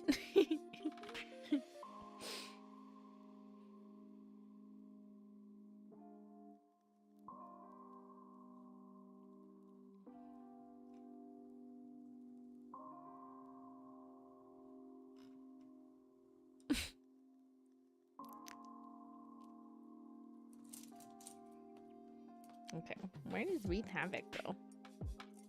Oh, did I not put the flakes on white? Oh, I didn't. Okay, well, this is gonna be a first then.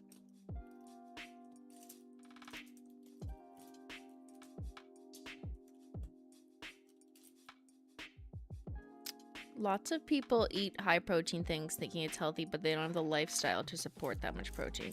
Yeah, I think it's, you know, it's just marketing.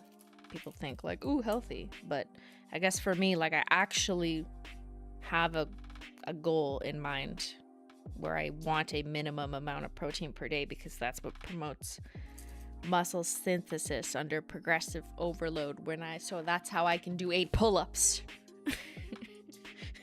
But if you're not trying to do that, maybe you don't need 150 grams of protein or whatever makes sense for your body weight. Okay, I'm just gonna throw these on because I didn't do them all in white. Interesting. But yeah, like, I'm not trying to promote everyone eat all the protein now. Like, just people were asking about me, so I tell you that's me. And why is because I am a fucking weirdo and decided I want to be a weightlifter. Like, very random, it appears. But you don't have to do that. You don't have to make disgusting cottage cheese chocolate eggs. I just like it.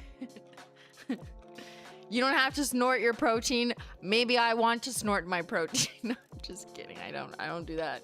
Not yet.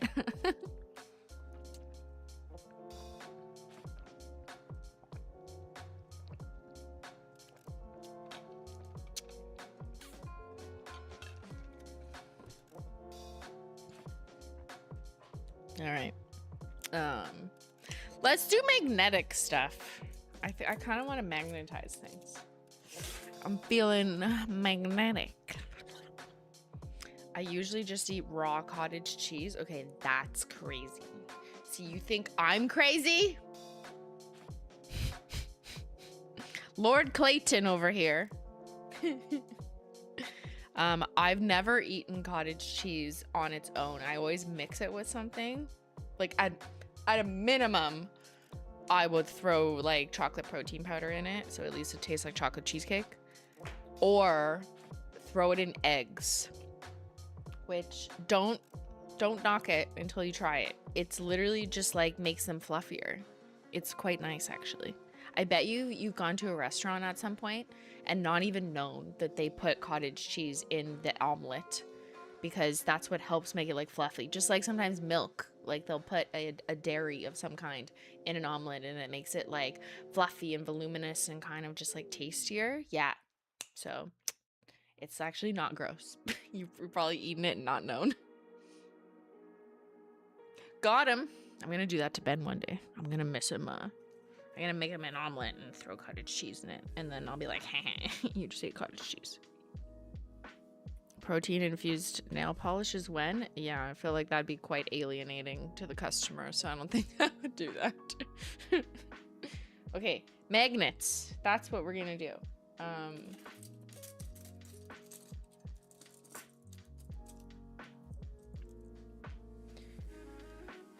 It's gonna be hard because I can't in the same frame do more than one at a time without the magnets attacking each other. So I either have to do some off frame that you can't see.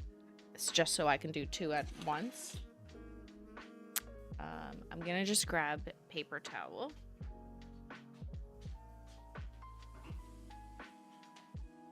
So what I'll do is I'll magnetize with the cat eye magnet a bit off frame, but I'll show you one first so you can see.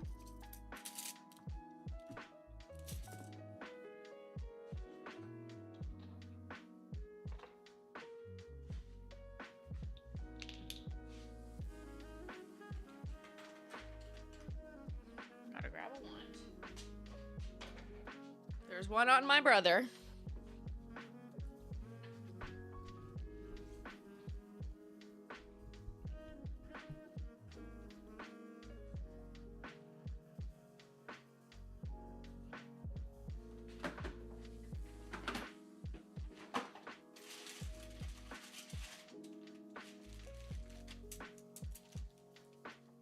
There's my sticks.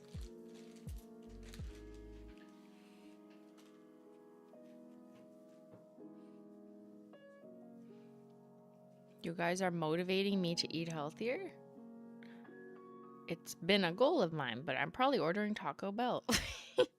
You could probably find something healthy at Taco Bell, right? Aren't there like options? I don't know. We don't have as many here. There is Taco Bell in Canada, but it's just not as like prominent in our daily culture, I would say. In our culture. What's our culture?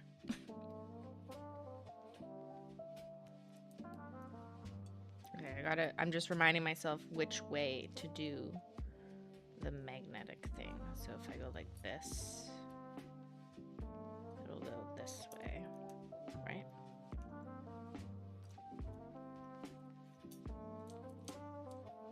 Yeah. I just want them to look the same. Okay, because basically I have, so the new magnetic attraction collection, I have them already done in velvet style, and now I need to make them in cat eye style. I'm gonna show me doing one just so you can see, and then I'm gonna do them off screen so we can do the other magnetics like off the grid, feeling sparks, and some of our past ones in the super magnet on camera, because I feel like people want to see that more, right? But here's Playing the Field. Stunning color. Love this one.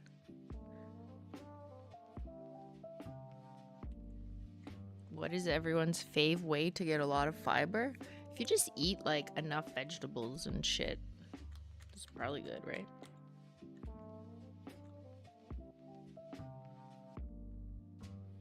I don't know. What's chia seeds? What else, chat? Bran. Bran cereal. Beans. I eat a ton of spinach and kale.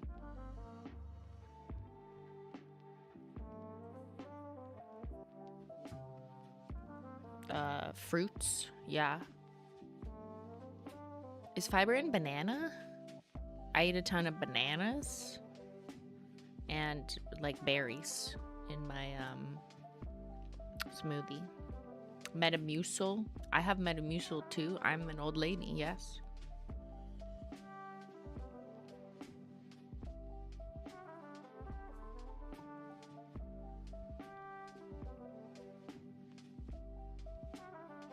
Blueberries, perfect.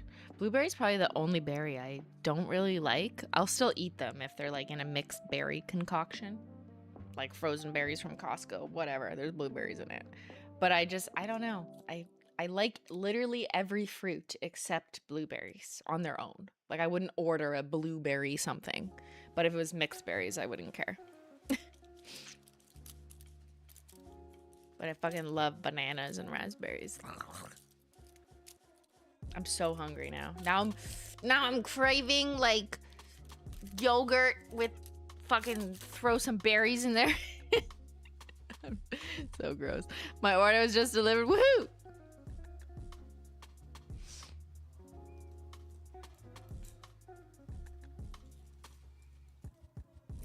Blueberries are good to blend into a smoothie. Yeah, sometimes they just end up in my smoothie, even though like I don't know who put them in there, you know.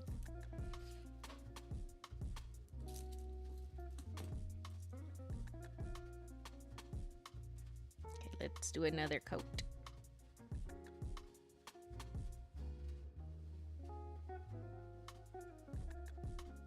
Bloop. There we go. Beautiful. Stunning. Oh, I love playing the field. I hope she remains the bestseller, but we'll see. Yogurt and berries are so good. I don't like Greek yogurt too much, too sour. I hear you. I used to think that because I grew up on Yoplait or Astro yogurt, which is like, what's the opposite of Greek yogurt? Like just like not real yogurt. Like, I don't even know what to call it, but yogurt that isn't Greek, right? I get it. It's not as sour and it's not as thick. And as a child, they often came in like cups that was like strawberry flavored, French vanilla. And in theory, like I look back and I now think that that was just way more sugar than what I'm like more the average Greek yogurt today is usually like has no or little sugar if it has a flavor. So I think as a child I was raised on sugar fruit yogurt, and now I realize Greek yogurt, like plain, is actually better for me and my goals, and it's thicker so you can throw cookies in it. But the trick is to add a little bit of sweetener if you can't stand it, whatever that is. Maybe you like maple syrup. Maybe you just throw in some honey. Maybe you just do vanilla extract, which isn't even sweetener, but it just gives it flavor.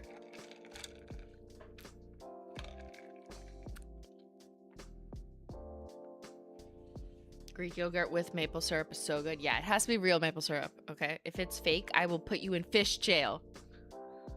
I will widen the net and decide that anyone who puts fake maple syrup in anything, you will become a fish criminal. This will only make sense to people who were here earlier. I will widen the net and arrest you. You will go to jail with the other fish.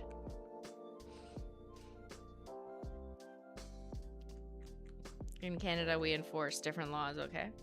Whether you like it or not. 3 coats. Perfect. Real maple syrup is so expensive here in the States. Yeah, I know. This is such a privileged Canadian take of me.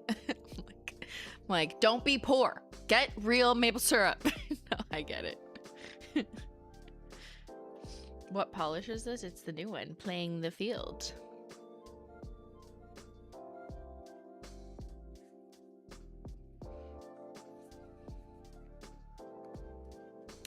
I guess maple syrup is less expensive in states that produce it, right?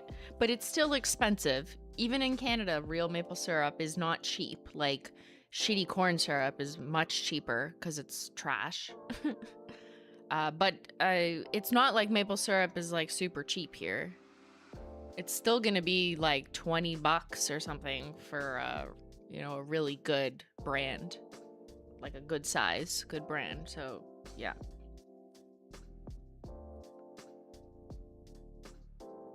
And that's because it costs time and labor to produce maple syrup. like real maple syrup, right? They gotta like fucking tap the trees. They gotta be nice to the trees. They gotta grow the trees. They gotta let the trees pee. They gotta process it. It's an art.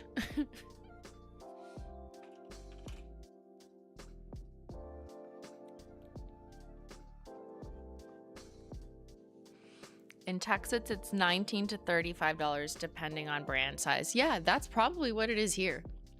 Depending on the brand size. You could go to like a fancy fucking boutique that's like a tourist trap in Quebec or something and probably find a $30 to $40 really nice glass bottle of fancy super grade maple syrup. Like, or you could find like the most no-name brand in our local grocery store and maybe it's $18 or something, but it's not cheap. I get that. So you just use it sparingly. Just use a little bit on your Greek yogurt. Although sometimes I kind of want to chug it. I don't measure either. I just like throw it in. It's so good. And I'm literally like, no, how much money did I just pour out? That was $5. Yeah, cans are better value. You can get them from Costco. Yeah. Yapping about maple syrup is so Canadian. Yeah, well. Go Canada. Canada's gonna win the Super Bowl. I just want you to know.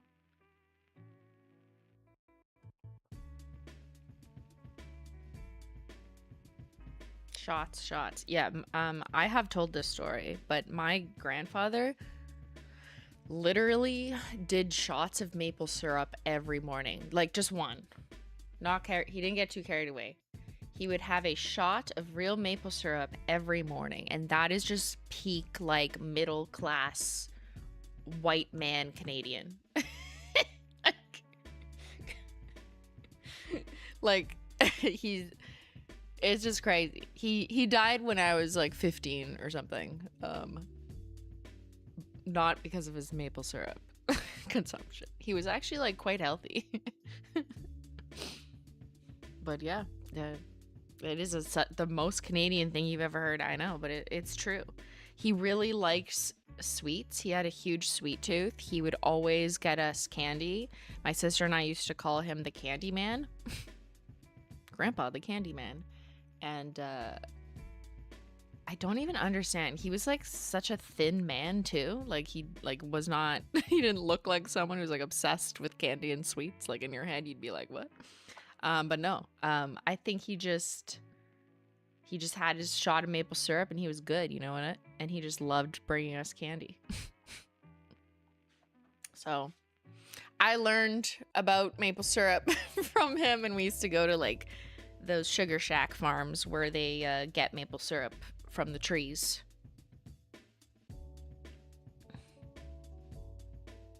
All right, I'm gonna glossy taco this to lock it in. Maple syrup is cheaper than nail polish. Is it per ounce? Did you do the math? I mean, I do drink a shot of nail polish every morning, so I guess I'm just like my grandfather. Bloop.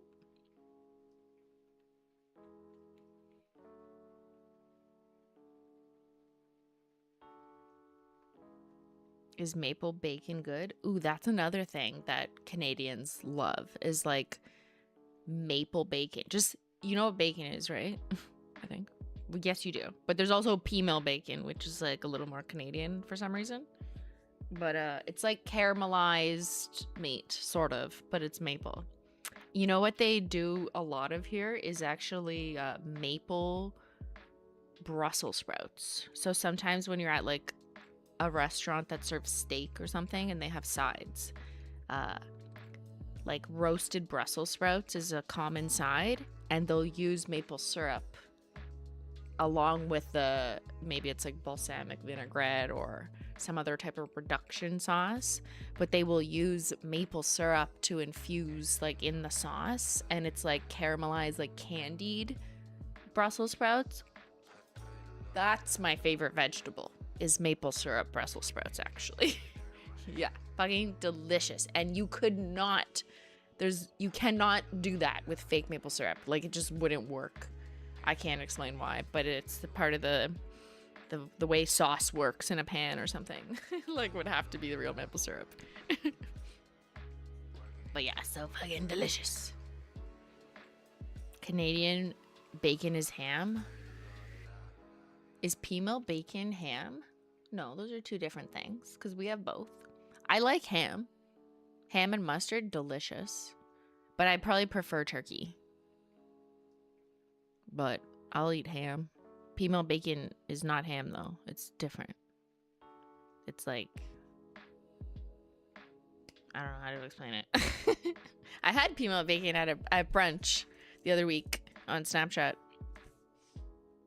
Okay, I'm going to move this to the side. So we're going to bring out the super magnet. But I'm going to... It's far away.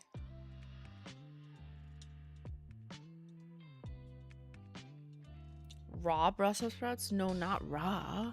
Cooked. Cooked Brussels sprouts. Okay. I want to magnetize past stuff, right? Canada doesn't have turkey ham. What's turkey ham? We have turkey and ham and Pimel bacon and bacon. Those are 4 different things. What? So all of these need to be done using the super magnet, but let's start with the camping collection.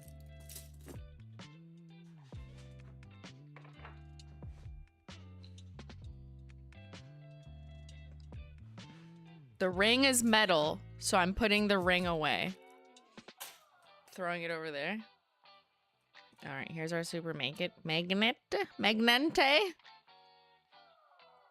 Yes, we are restocking these. Hit notify me.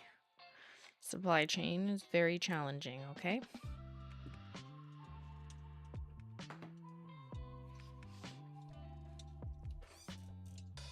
Fuck, now I just want turkey. Y'all making me hungry, and I ran out of water and tea, and Ben is nowhere to be found.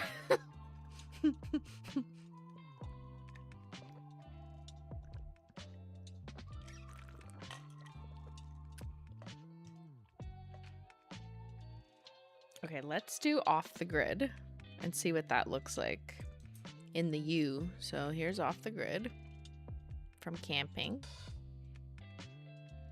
It really has like that, such a pretty shimmer in it. Beautiful. What'd you guys have for breakfast? I just want to make myself hungry now.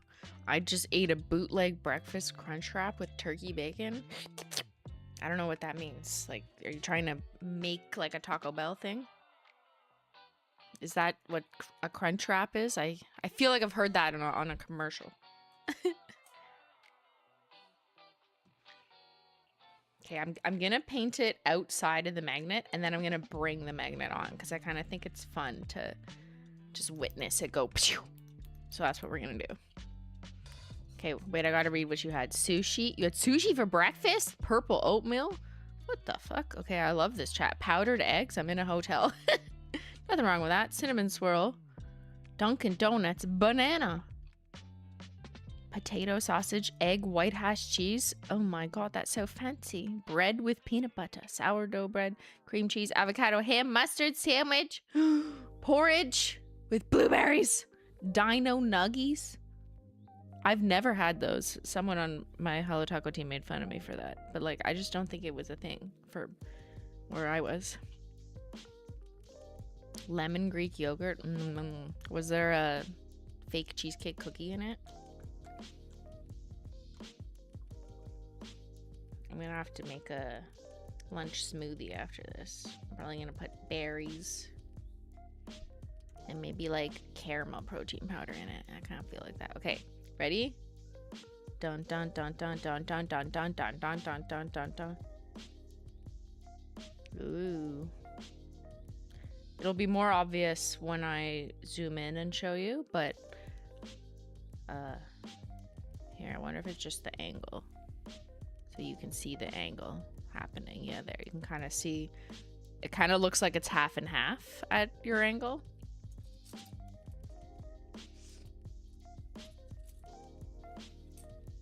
So I already have these unmagnetized and cat eye. So I don't need to paint this one that way. Yes, because just for reference, right? I have this the same polish, cat eye and unmagnetized, and now we're making them in the U. Make sure you hold that for like a minute on each coat if you want it to be the truest, most velvet effect.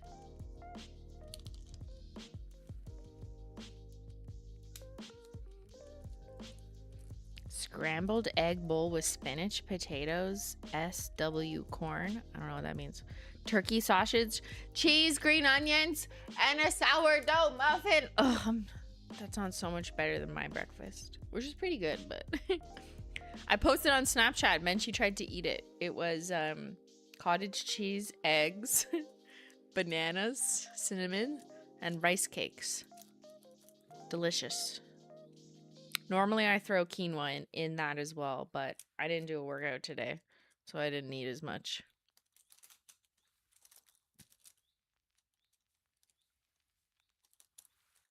I ate nail polish for breakfast. I'm being serious. I'm a nail tech, and some of the gel polish got in my hair, then my mouth.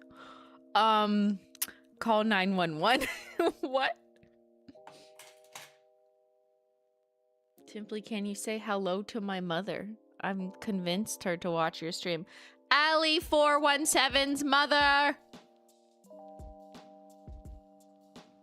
What are you doing for your daughter today? I think you should buy her some nail polish. Be a good mother. Be a holo mother. Okay, let's do a second coat of this guy so we can see it a little better.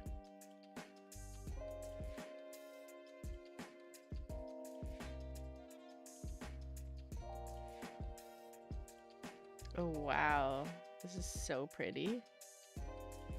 I don't want to keep like moving it around or I'm going to fuck it up. So I'll just rest it there and then we can examine it when it's glossy. Now off camera, I'm going to continue the sticks.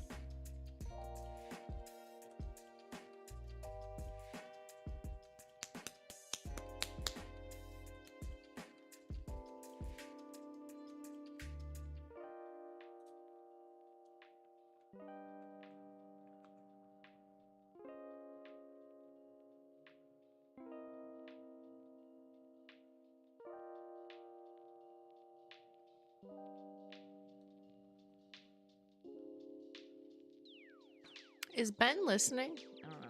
I would request more tea, but gotta keep my phone away.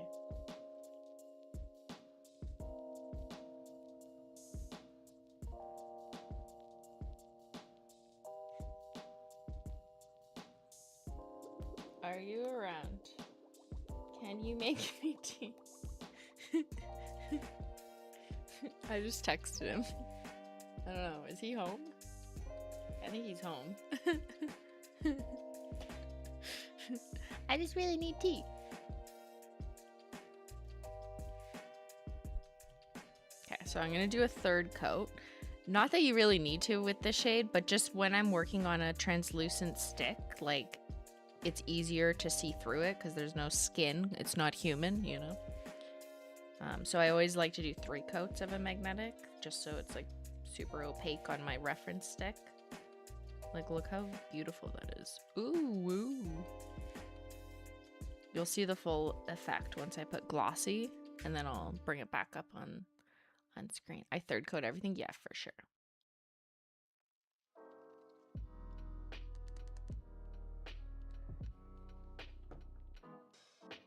He answered. He said, sure. Yay!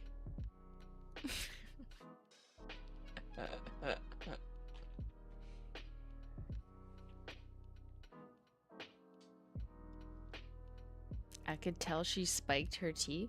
Spiked my tea with what? What did I spike it with?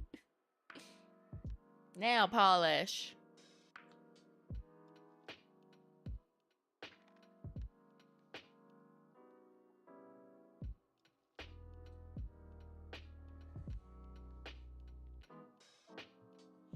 I like to throw some Holo Taco in my tea.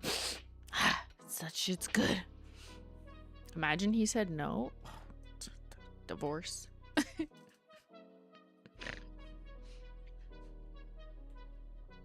Oh, maple syrup. I could spike it with maple syrup, yeah. Honestly, like, I should do that more. I just don't really want, like, sweetener in my tea. Like, I prefer, like, the rich, raw, like, breakfast blend taste.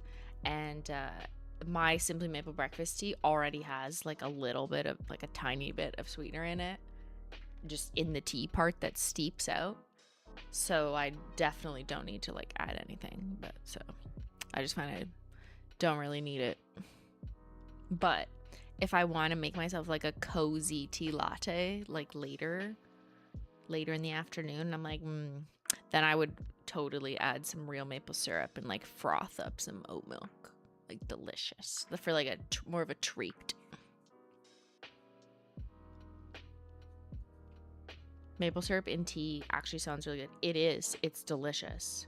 I think doing it when you're like frothing the latte and then you like dust some cinnamon and it's like a whole event, you know, like when you go to a fancy coffee shop and you want like a fancy cappuccino or something. It's like that, but tea.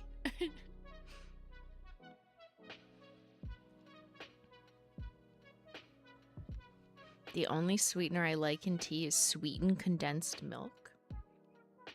Sweetened condensed milk is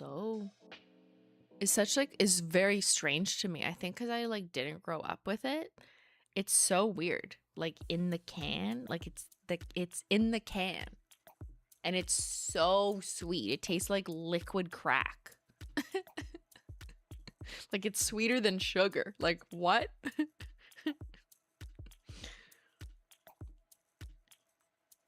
It's sweet milk putty. Yeah. The only reason I'm like somewhat familiar with it is my grandmother who lived in Florida always used it to make key lime pie. But that was mixed with like a million key limes that made it like kind of sour. So it didn't end up being super sweet, like the net result. I'm glassy tacoing, but just as on its own, sweetened condensed milk is such a strange like food to me. I'm like, what is this can of sweet milk? Like, does anyone like unironically just like drink it straight? I mean, I guess who am I to talk? My grandfather was drinking maple syrup straight, so.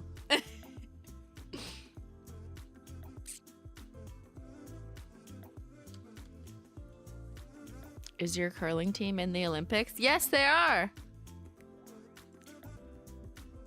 They're Team Homan are representing Team Canada in women's curling. You better watch. You better cheer for Canada. That's what I expect of all of you. Yes.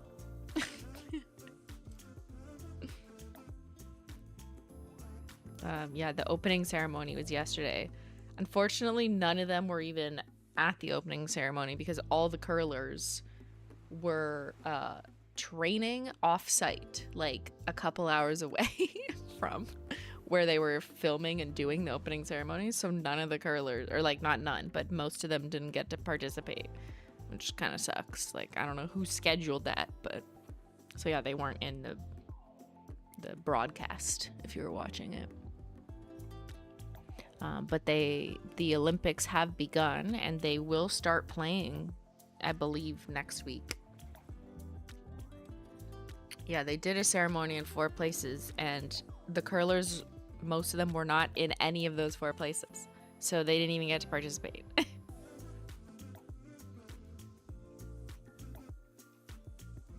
I want to complain about the Simply Maple breakfast tea. My complaint is that it's the best tea ever, and now mine is gone. Well, good news is David's tea keeps restocking it for now. So that's good. Either Sweden or Canada needs to win the women's gold. Canada, hello, your favorite nail girly. I think Team Homan, like the Canadian women's team, is like a favorite, you know. They're kind of a even in the world. I don't think I'm just saying this because I'm Canadian biased, but I think a lot of sports experts think that they'll win. I don't know. Wee. Can I do one? Wee. You well, be careful because it's metal. No, that's I don't know not why my I did mug. it in that mug. Why'd you make it in your I mug? made it in my mug. I haven't had coffee yet. Can you put it in my mug without spilling or no? This one? Yeah, The don't. drink to the bottom? Oh yeah.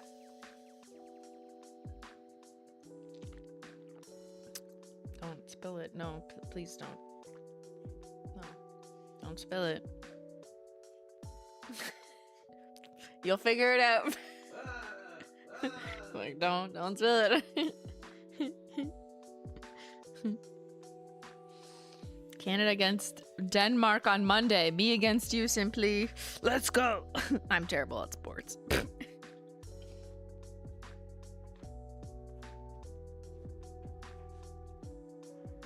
Okay, I think this is good. So here, let's take a look at this one. Off the grid. So here's off the grid done velvet style. Ooh, this one is stunning. It's a galaxy. Wait, if I go more head on, yeah, you kind of get that like mauve. It's looking like very stripy, like it's like very, and that's in part because the lighting is creating that line. But wow, yeah, that's a pretty one in velvet. Ooh. Wow. It's like infinity stars. She's classy. Yeah. Okay. Thank you. Can you put it on the hot plate? Thank you, sir.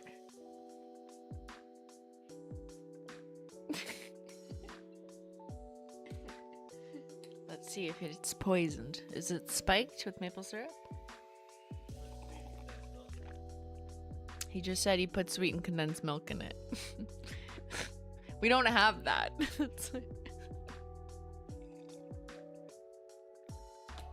Delicious. Thanks, Beyyyn.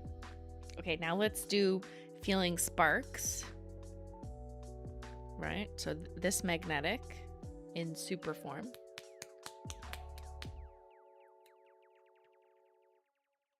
How come David's Tea keeps restocking the collab tea, but Holo Taco doesn't stock the collab nail polish? Good question. One is tea and one is nail polish, so that explains some of it. I guess their supplier of the tea is like very readily available to make the tea, and they can get it on a better timeline than all the components required for the David's Tea collection nail polish, in theory, right? Which was 4 shades, special carton packaging, blah, blah, blah. But then there's other things like, actually, that is a good comparison. 1 SKU versus 4 in a collection does kind of complicate the picture a little bit and even the marketing of it. And also, the tea is a collab with me, Simply Logical, not Holo Taco. So there's that. Minor difference, but it actually is kind of a difference. Ooh, wow, this one's gonna be so pretty. Done velvet. I love it.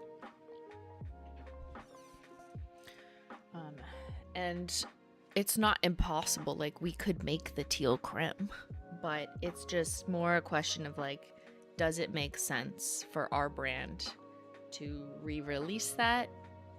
Like, why and when would we be doing it? Would it be, you know, does it conflict with other things we're trying to do? Other collabs we have planned?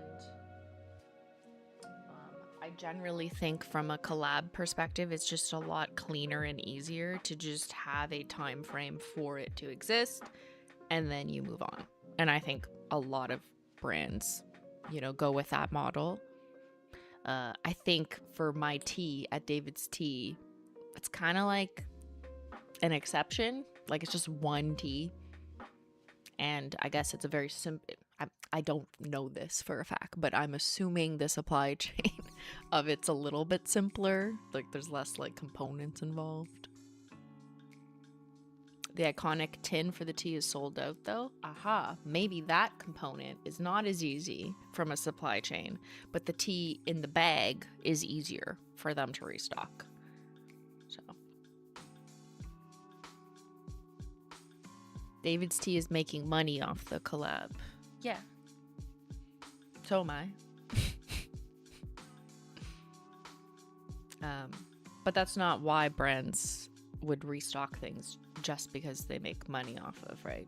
I mean, that is obviously a motivator to be a business, but I wouldn't just like incessantly restock every collab all the time just because I could make more money off of it. It's also like kind of like ruins the hype around that moment if you keep doing it. But maybe you just decide you want to keep like one tea SKU. I don't know, like just different decisions. Maybe they felt it was unique enough in their catalog too. Or maybe they like I'm just like making this up, I don't actually know. Maybe they just like that there's a connection to Simply Logical that they can continue to say. to flex.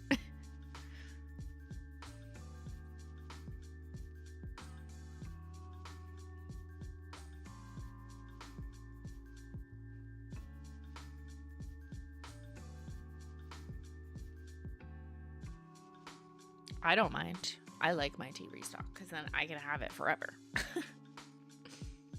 But like, I'm also not naive. I know eventually, you know, they'll phase it out. Whatever, which is fine, which I assumed would happen already, but they didn't, and I'm not opposed. So happy to keep having them restock it. Ooh, she's giving expensive honey. It does look like authentic maple syrup is feeling sparks. Yeah. They need more hollow tumblers. Hollow tumblers. They absolutely do. I wish I had like internal info on this. I don't. But like I would not be shocked though. Like this is just simply speculation. I would not be shocked if they just didn't have the same supply chain realities to get those holographic tumblers like they used to because of tariffs. Now, even though David's Tea is located, their headquarters and warehouses in Canada, it's not the same as the tariffs imposed on the States, but still, it has just complicated everything for everyone, even if there's no US involved in the transportation of goods. So I would guess that some of that decision is related to that, which kind of fucking sucks because I like the holographic tumbler. Is this metal? Like, no, don't put it near my magnet.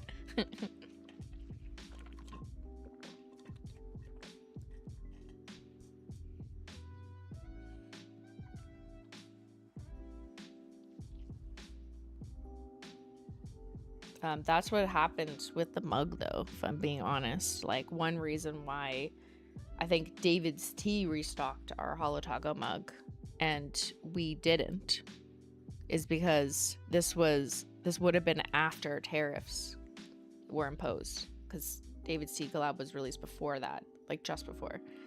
So we already had the mugs. But like if we were to get the mug again, like if we wanted to do a restock, and to get it shipped to the warehouse in New Jersey, then there'd be a huge fucking tariff on it. And when there wasn't before, or not the same tariff or whatever. There's still like import fees, but I'm talking about the newly added ones. And it would have cost us way more just to get the same thing because of tariffs. And obviously we wouldn't increase the price of the mug, like proportionally, because then that would make no sense. So even though it wasn't really in our plan anyways to do it, when we realized that even if we wanted to do it, like we couldn't or we shouldn't, it was like, well, guess not. So yeah, that sucks.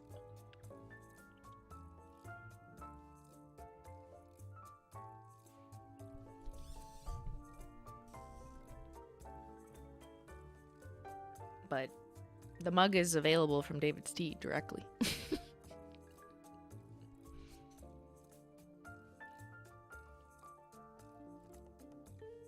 Yeah, honestly, like, there's so many things we wanted to do that we just canceled.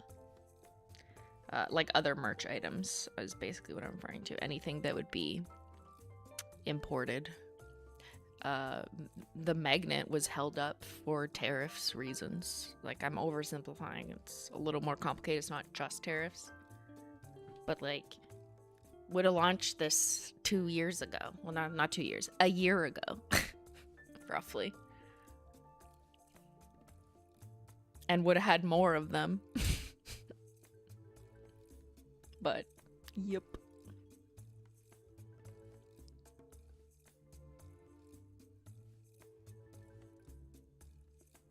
Don't we all have enough mugs anyways? Is it just me? I don't have enough mugs. I need 8 million mugs. I never have enough mugs. I like collecting them. Are we gonna get tariffs on Holo Taco again? I fucking hope not. Don't say that. You're referring to Canada's tariffs, Canada's reciprocal tariffs that the Canadian government added after the US put tariffs on us. And then every store that was shipping to Canadian customers from the States was forced to add 25%. That's what you're referring to. So right now that has been removed. The Canadian government removed that a couple months ago, and I hope that that doesn't come back. But that's a different type of tariff than the import of goods tariff that I'm referring to for mugs, magnets, and any other merch.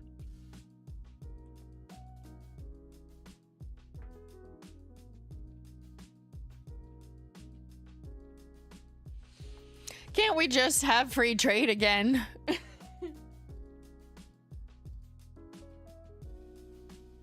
That's all a girl wants, is some free trade.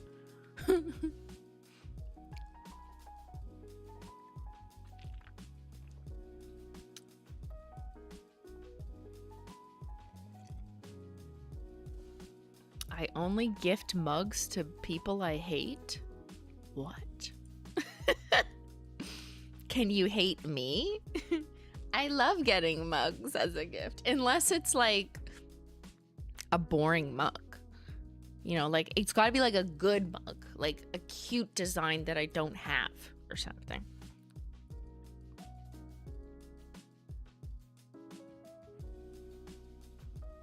Yeah, I am a mug collector, a nail polish collector. I fear I collect too many things. I know this about myself, but... Okay, did I glossy taco this? No, I didn't. We're gonna glossy taco this, and then we'll evaluate it.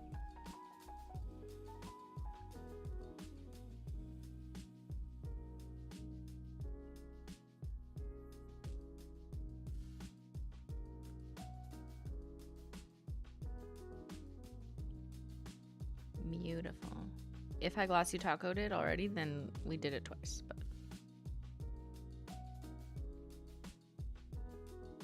What designs do you not have on mugs? I don't know. I didn't have a good heart one. I mean, I do have one hearts one from David's Tea, but I put it in the dishwasher too many times when you're not supposed to, and it has like gold metallic on it. So they kind of faded off. Oops.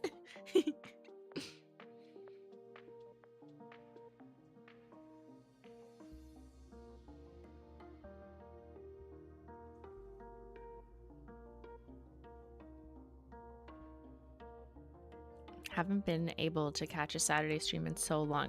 It's so relaxing to talk about nail polish and bullshit. That's what we do here. We talk about nail polish and bullshit and fish in a net. Catching them. Or maybe not. Should we catch all the fish? I don't know. It's a philosophical question.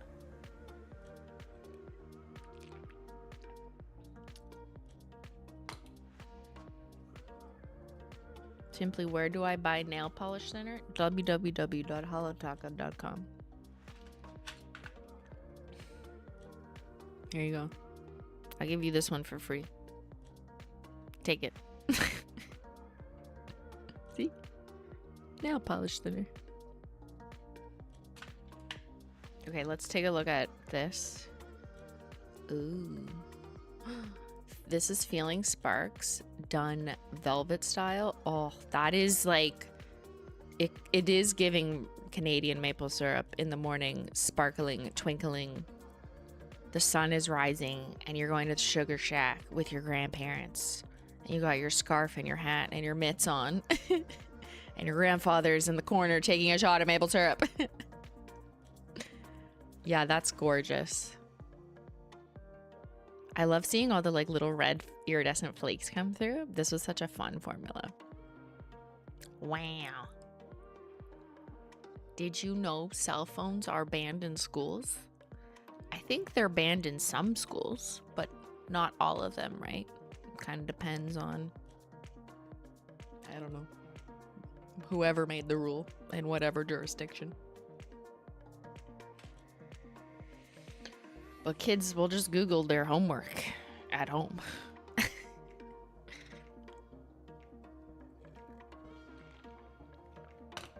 Okay, what should we do next? Also, I'll have you know I am swatching the rest of the magnetic attraction collection. Cat eye style off camera so that the magnets are far away.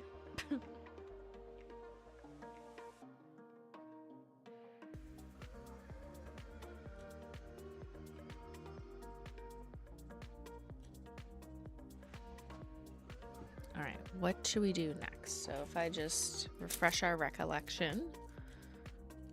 Oh, we could do any of the original magnetics.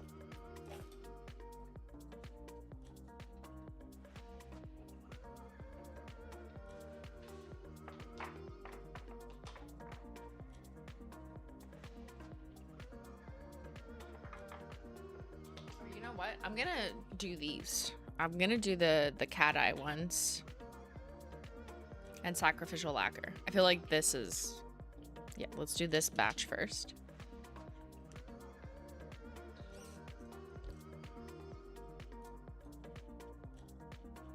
So here, let's do Cool Cat Mom. That'd be a weird one.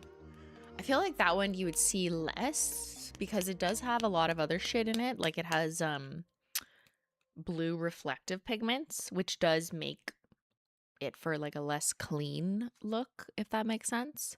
So you're gonna have more going on. But let's see. This is Cool Cat Mom. I was just thinking about that one. I read your mind. Also, I went to a magic show yesterday where he like read people's minds. It was crazy.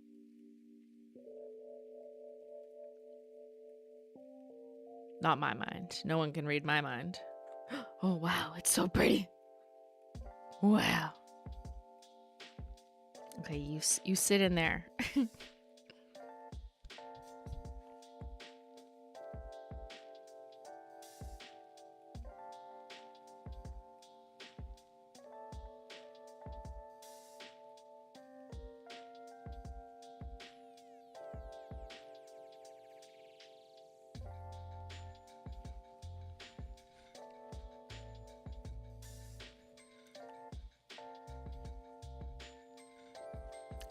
Similar base color and similar magnetic pigments look great, velvet. My watch just told me to stand, and I was like, no, bitch, I'm busy.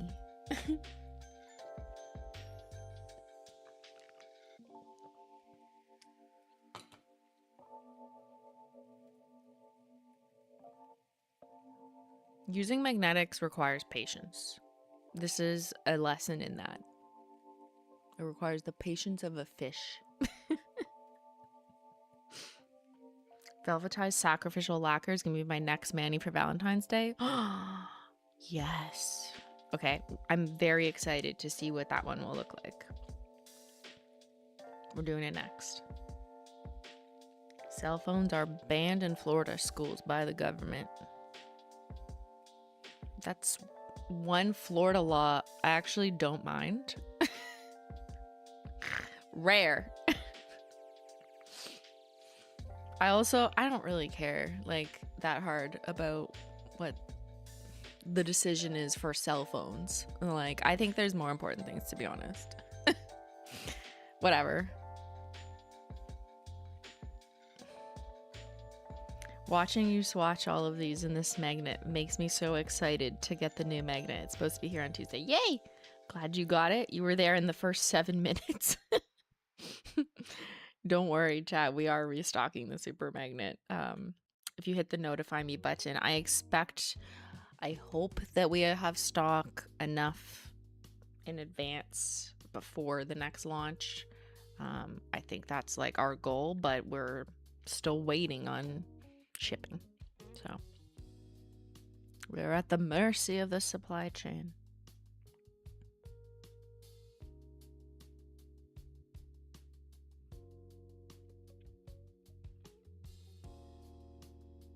My watch tells me to stand up while I drive. What? Are you driving for hours?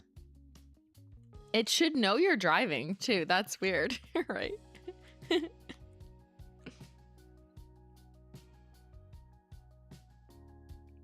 Ooh, this is stunning. Look. Okay, wait. I keep fucking... Like, you don't want to do that too much if you're using this. Like, don't move it around and watch it because you're going to screw up the pigment, how it dries. So try and just hold still. But it is fun.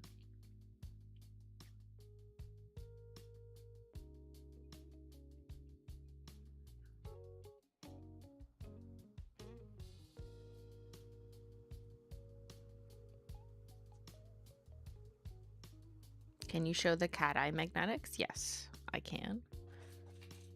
Here. Is that cool, cat mom? Yes. So let's why don't I have cool cat mom on this? I think I put her on a different wheel. Oh, she's right here. No. Okay, here. I literally didn't put her on yet. There's cool cat mom. Normal. Or not normal, but sorry. Using the wand stripe, but I'll pull it up and I'll show them when this is when we're on the final coat. But yeah, this reminds me there's some we didn't add on the stick. So is there another magnetic in here? There's cool cat mom unmagnetized. Okay, so let's make sure we don't lose that guy. The gamification of health through my watch actually transformed my health. Honestly, same. Like, I kind of like that it yells at me to stand up. That's the Apple Watch. Like, here. See how, sometimes you'll hear, like, I didn't close my rings or something. That's what that is, the rings, these things. So see if I go to, I don't know, will it show me yesterday? No, I'm trying to show you what it looks like full. Okay, it's not, I don't know how to get back to the screen. But like, the goal is to close your rings, and it's kind of fun. I find it fun. I kind of like when it's like, time to stand, and I'm like, okay, I'll go make tea. Obviously, it doesn't make sense when I'm trying to stream for 3 hours, but whatever, I just ignore it.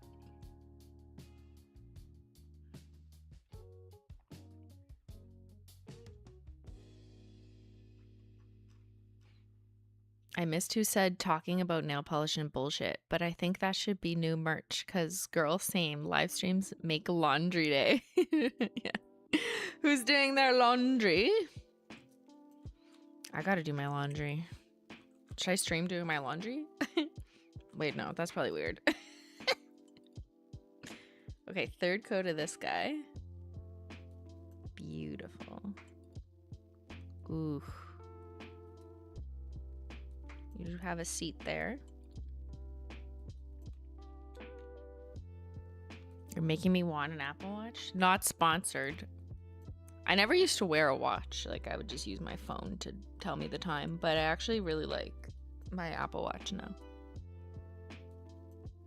I like when it tells me that my heart rate, that I might be dead. It's like, notification, your heart rate dropped below 40. You should check that out. I'm like, what? Like, every few months it'll tell me that. And I'm like, am I dying?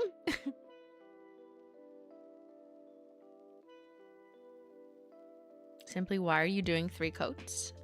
I usually do 3 coats for good measure when I'm swatching on sticks or wheels, and that's in part because the sticks or wheels are translucent, so you can see more through it, unlike your nails, which have skin behind them. So to get like the truest representation of the pigment, I will do more coats on sticks than you need to on the nail, usually. Is Apple Fitness worth it without the watch? What's Apple Fitness without the watch? I have no idea. I don't pay for, there's like a premium thing where you can like get a fitness coach. I don't even know what that means. I don't get that. I just have the standard free app that comes with the watch. And I think it's cool. Which series is it? I don't know. What series is this? Does it say? Oh, look at the back. Series 10. Series 10? Ugh, I gotta clean it. I'm so nasty.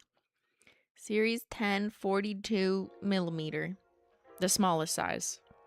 The smaller thing. I definitely don't like the bigger size for me.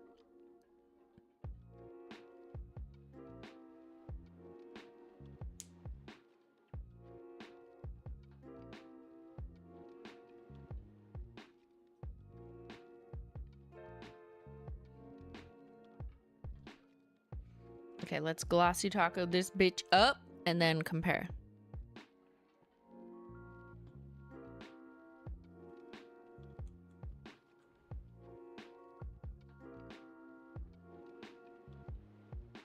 Wow. Oh yeah, I forgot I was painting on the side. The magnetic attraction collection on the cat eye.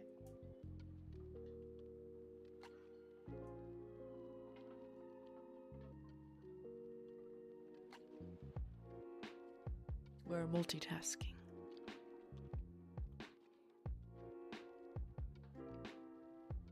I appreciate my watch because I can find my phone when I lose it. I also like that, right? Yeah. I love Apple AirTags too.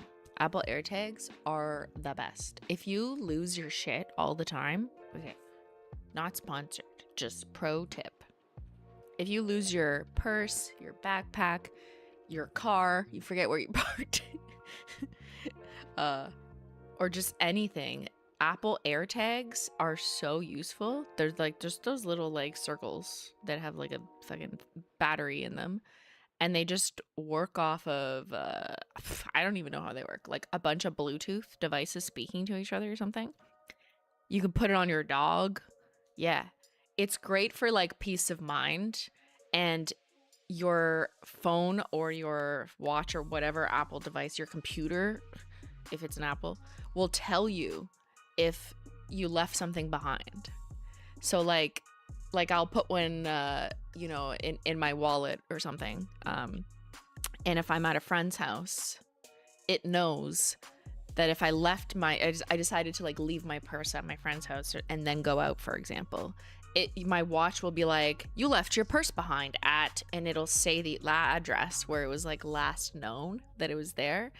And I just think that's like such a helpful tool if you're someone who loses some things or just want peace of mind. I put it in my luggage, so if I'm traveling, I know where my luggage is. I'm like, it has landed. I just think it's a really great tool as like a backup, you know. I don't think like you can necessarily rely on them to work perfectly sometimes, especially in areas with like no service or whatever. But I think it's great if you can afford getting like I buy them in 4-packs. They're not super cheap. I think it's like 25 or 30 bucks. That's Canadian. I don't know what it is in American. Per tag.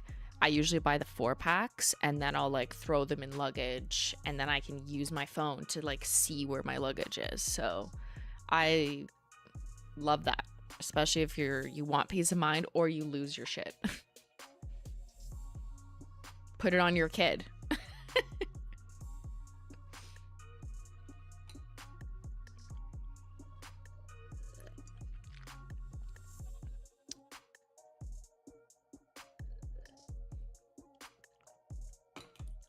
Thank you for giving me something to listen to on my safe and slow drive home through a snowstorm. Gotta stay safe out there. It snowed all day where I am yesterday. It was like quite a nice snowfall though. It was like a relaxing snowfall.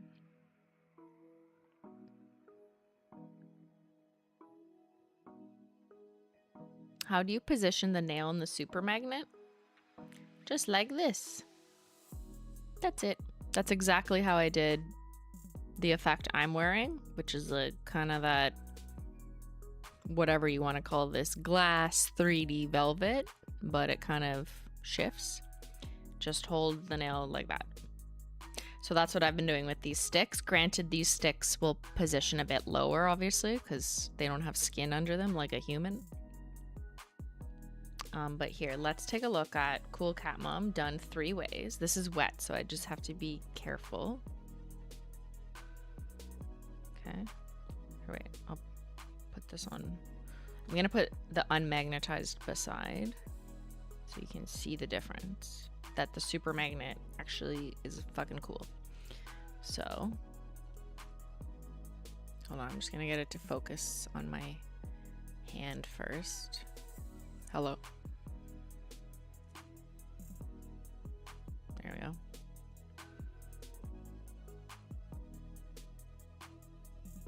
All right, so Cool Cat Mom. Here is the traditional cat eye style. The middle is unmagnetized. And then this stick is the super magnet. Now, see, the magic is when you turn it around, right? You're gonna have the super magnet one do that like 3D vibe, which unmagnetized doesn't do that, right? It's gonna look the same at every angle. It's not gonna do that like 3D kind of transformation. And the line on the cat eye one is doing kind of like the line moves. So the pigments give you that like illusion of moving when they've been magnetized and pulled in a specific orientation. And unmagnetized, they have all just kind of blended together. So you're not getting that like crystallized movement. But that Cool Cat Mom, it does look very pretty. Super magnet. I do love it. Cool. And it's something you can only really appreciate in motion, right? Like if I just like took a picture of this, you'd be like, whatever, it looks the same. But like, no, it's not, girl.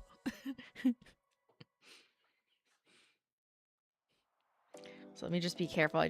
I'm gonna move this away so we're not gonna muck it up.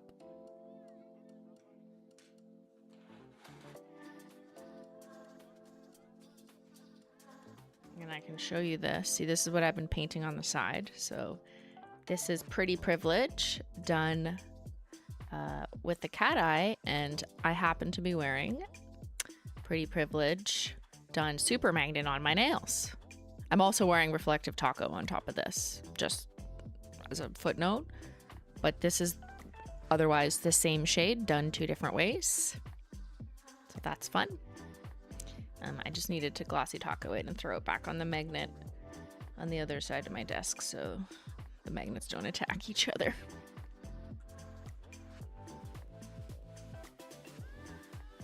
Okay, I really want to do sacrificial lacquer. Okay, these are dry, yeah. It's like, is that wet? Okay, I need to do sacrificial lacquer done the super magnet way. So let's do the same thing we just did with Cool Cat Mom, and then I can compare it. I have the regular way.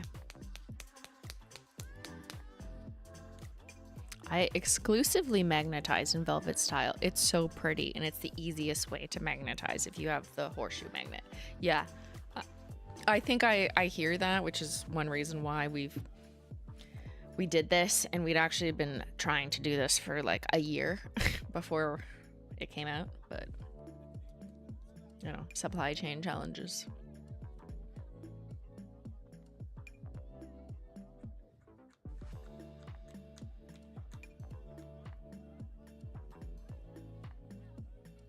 Okay, so here's sacrificial lacquer, right? Just plain, clean red. And now let's super magnet it. Whoa. This one's gonna be less obvious because it's a very tone-on-tone magnetic. we're gonna get to 3 coats to like really see the difference. So patience, but just let it sit there.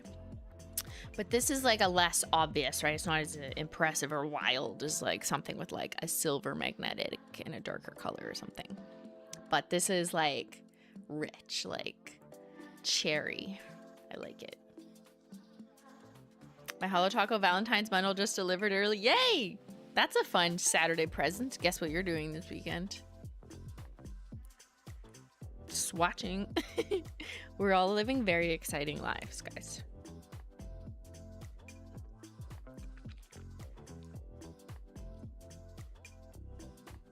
I like doing velvet everywhere, but cat eye as an accent on the ring finger. That's fun. That's a really good idea, actually. Like using the same magnetic polish across your hand, but doing different techniques as the skittle. So you have some super, some cat eye. Maybe you go back and forth. You do 2 of each or something. I should have done that on this hand. I don't know. I was just feeling kind of like light pink girly yesterday. I just needed a quick switch up. I also had a little bit of a chip on my main finger, which is very annoying. So I had to file them down. That's why they're like slightly shorter. And I kind of rounded that edge, but it's still within a range of length that I'm fine with for me, for my main hand.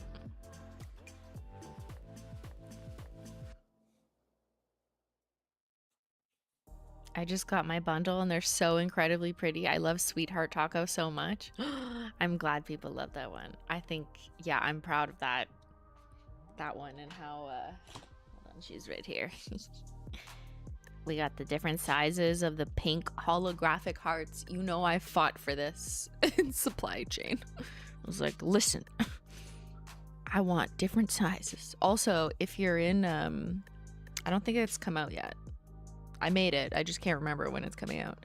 But the behind the scenes content for the prototypes for this collection, you'll see at least one wheel where there was silver holographic hearts and they were uniformly the same size. So like I had a sample that was uniformly the smaller heart, not mixed with the larger size, and it was like silver, or it was like just the bigger one.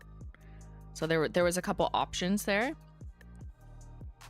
And obviously I could have split these up. It wasn't like a blended mix from the supplier. This was like 2 different ones that we deliberately decided to do like a pretty equal ratio of both.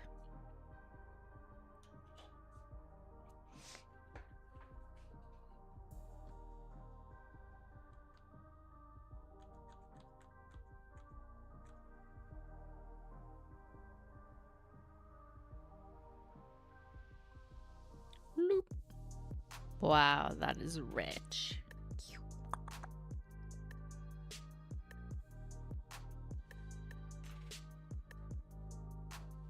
I need more sticks.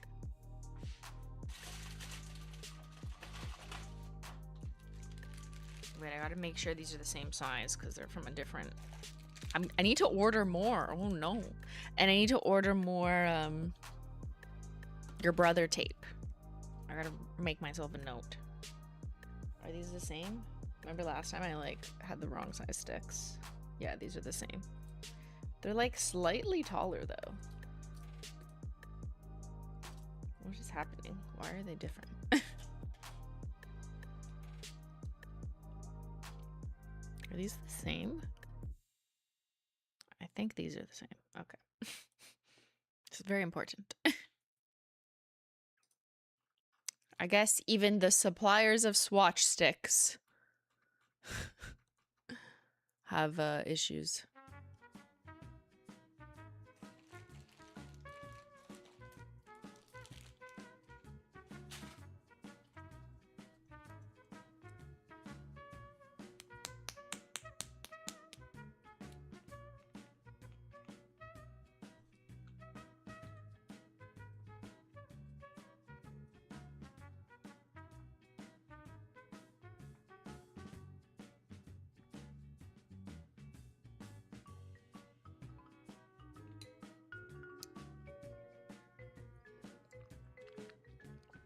I like when things are symmetrical. Yeah, hearts are symmetrical.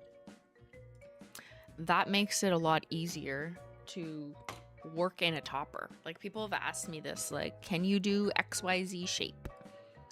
And the answer is usually like, not really. Because even if there's like a fun, funky glitter shape, like a bat, for example, and like you know it exists because you've seen it somewhere loose, you try and put that in a topper.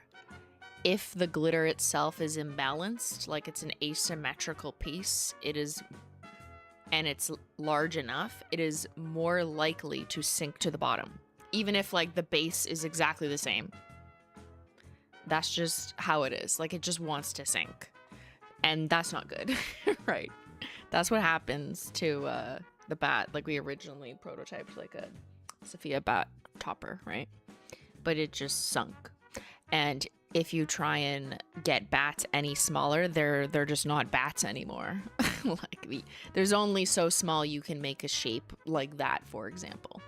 But a heart is a very good, small, symmetrical shape that you can make small enough and it still looks like a heart.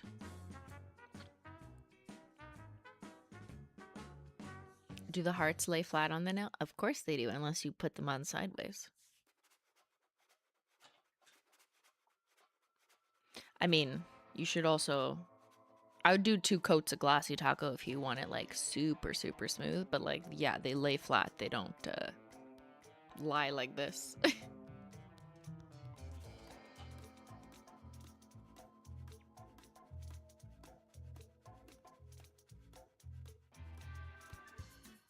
A crescent moon taco would be beautiful.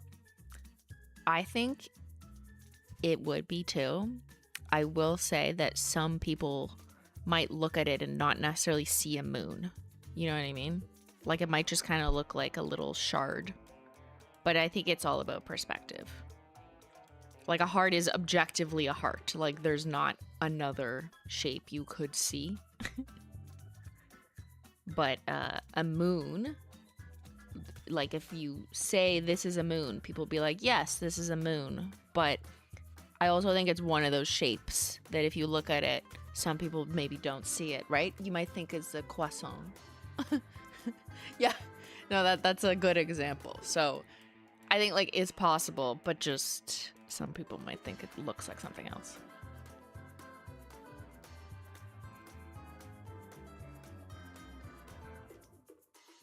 Stars look like stars. There's nothing you can change there. Yeah, it's a star. But, for example, the pixel glitters, right? Those are squares, but you turn it sideways, it's a diamond. But the diamonds in Diamond Dasher Taco are more like parallelograms, so they're elongated diamonds, so they're more obviously diamonds and definitely not squares, even when you turn them. And that's just geometry. Crescent moons would look like a C, a banana, a fingernail tip. There you go, see?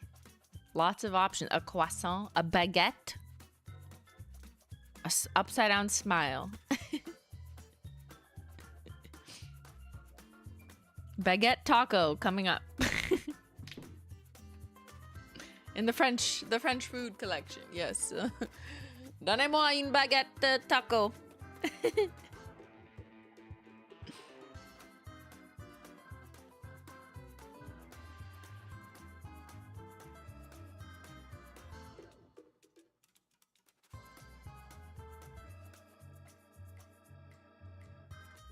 Okay, we did 3 coats, right? Yeah, I'm gonna glossy taco it. There you go. I'll just tell people it's a C. Yeah, the crescent moon is actually the C taco for Christine. Maybe it'll look like a piece of shrimp. Should we do shrimp? Yeah, what are our other shapes? Like, we've done flowers. That was hard, to be honest, because, like, it had to be big enough to actually get shapes around, or else it doesn't look like a flower. Clouds, I feel like you'd have to be the same, and people might just think it's a flower that's slightly crushed. You know what I mean? Shrimp taco. That's actually hilarious. And imagine it was like a coral color. If you do a circle, that's a full moon. Yeah. There circle glitters exist. That is something like we could do. It just wasn't on my like priority list. Butterflies. Butterflies would be very cute. Careful, they might fly away.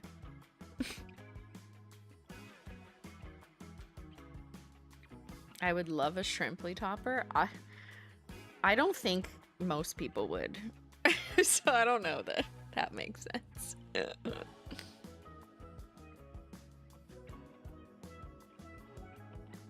Bar glitter? Bar glitter is controversial. I fear bar glitter is like cracked taco shell. Doesn't mean I'm against it, because obviously we released cracked taco shell. But I do think some people love or hate bar glitter. Maybe that's kind of like the sweetheart taco. Like some people love hearts, some people hate them. I don't really hate them. Like I was just being dramatic 10 years ago, but you know what I mean. We did prototype a bar glitter for advent calendar.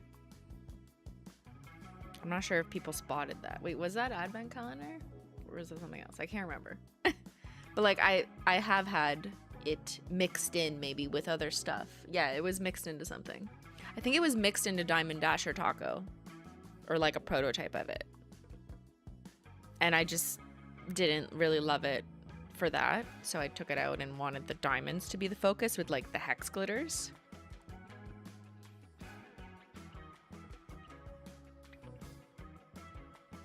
But it is a possibility. But I wonder, yeah, if we do bar glitter, should we just do it straight up? Like, this is a bar glitter. Maybe it could be like the prison collection. I'm joking. Bar glitter with circles. The shapes collection.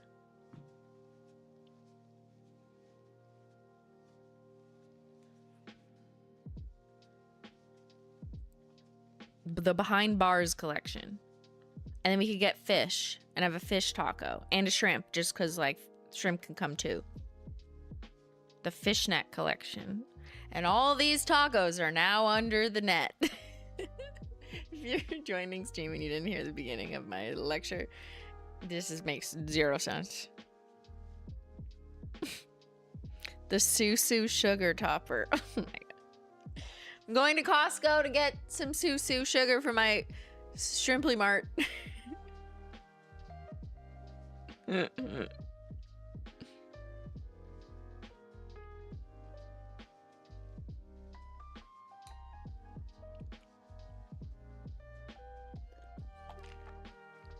Fishnet collection, unhinged but sexy. You know what? That's actually like a good idea. There was one concept board we had. I don't know what's gonna come of it. There's like a bunch of concept boards that like have not been put into anything yet. But there was like kind of like romantic in France type vibes where it's like lace, like think like lace hosiery. Is that how you say that word? I don't even know. Like stockings with lace, like black and red. Little like that. And maybe some French, like rouge. Eiffel taco. The Eiffel taco. Maybe we get like elongated triangles and call it the Eiffel taco.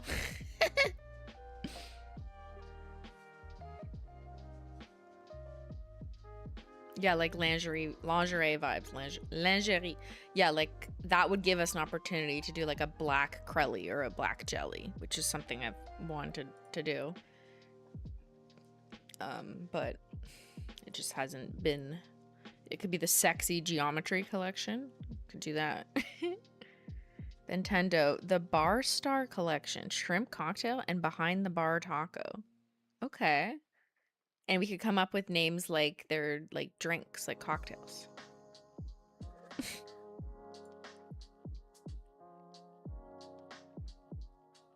I feel like triangles would be cool.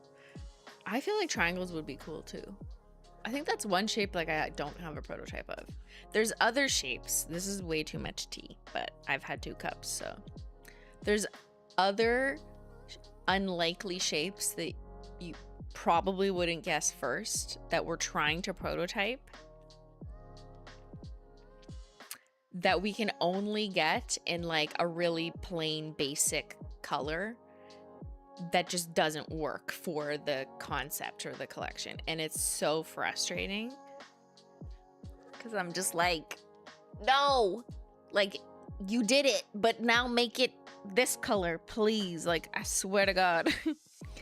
And I don't know. I don't have confidence that we're gonna make that work. So that's just a bummer. Not everything is possible, but in theory, I'm like, why shouldn't it? Why isn't it? But then, it's not happening. I wouldn't want to tell you because, like, what if we can't do it? Then you're just bummed. So it's better if you just don't know that and you know that I'm just bummed.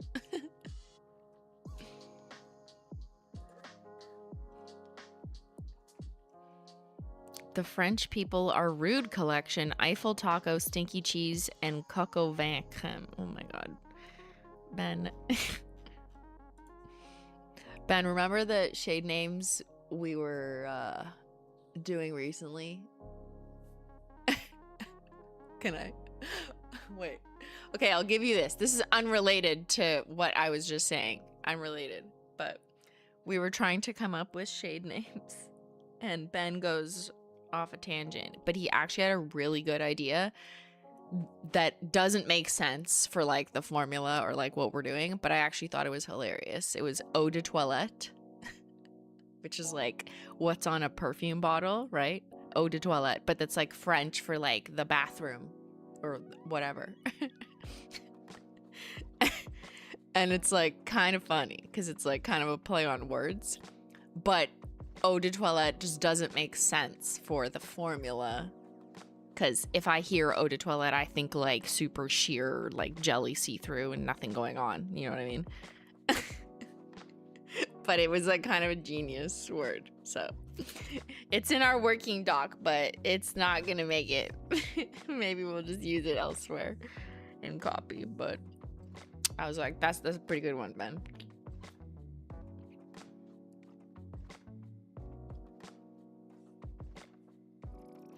All right, let's compare sacrificial lacquer. Yeah, the toilet collection. What else should we release in that? Eye shit sparkles. Instead of toilet water, why not bath water? That's a whole other industry. Okay, let's take a look at sacrificial lacquer. Unmagnetized. I'm gonna hold them up carefully.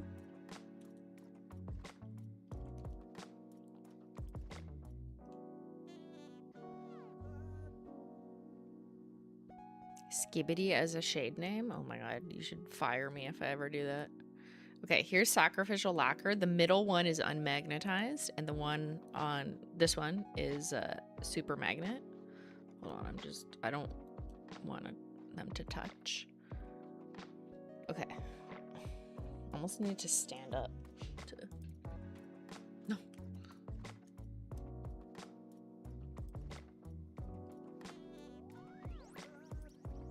Whoa!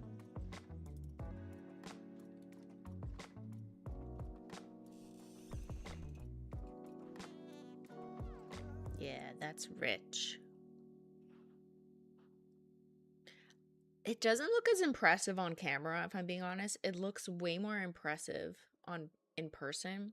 Also think my like lights are really making this look orange. Why does this look orange on this camera? What's happening? If I go further away, it's fine.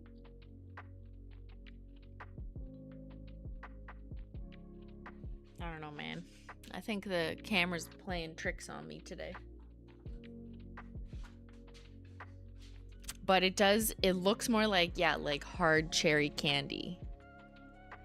The dimension is really nice, but it is definitely more subtle. Like this is a more subtle magnetic here. Maybe that helps. But that looks cool. Ooh, it's like a rich red lollipop.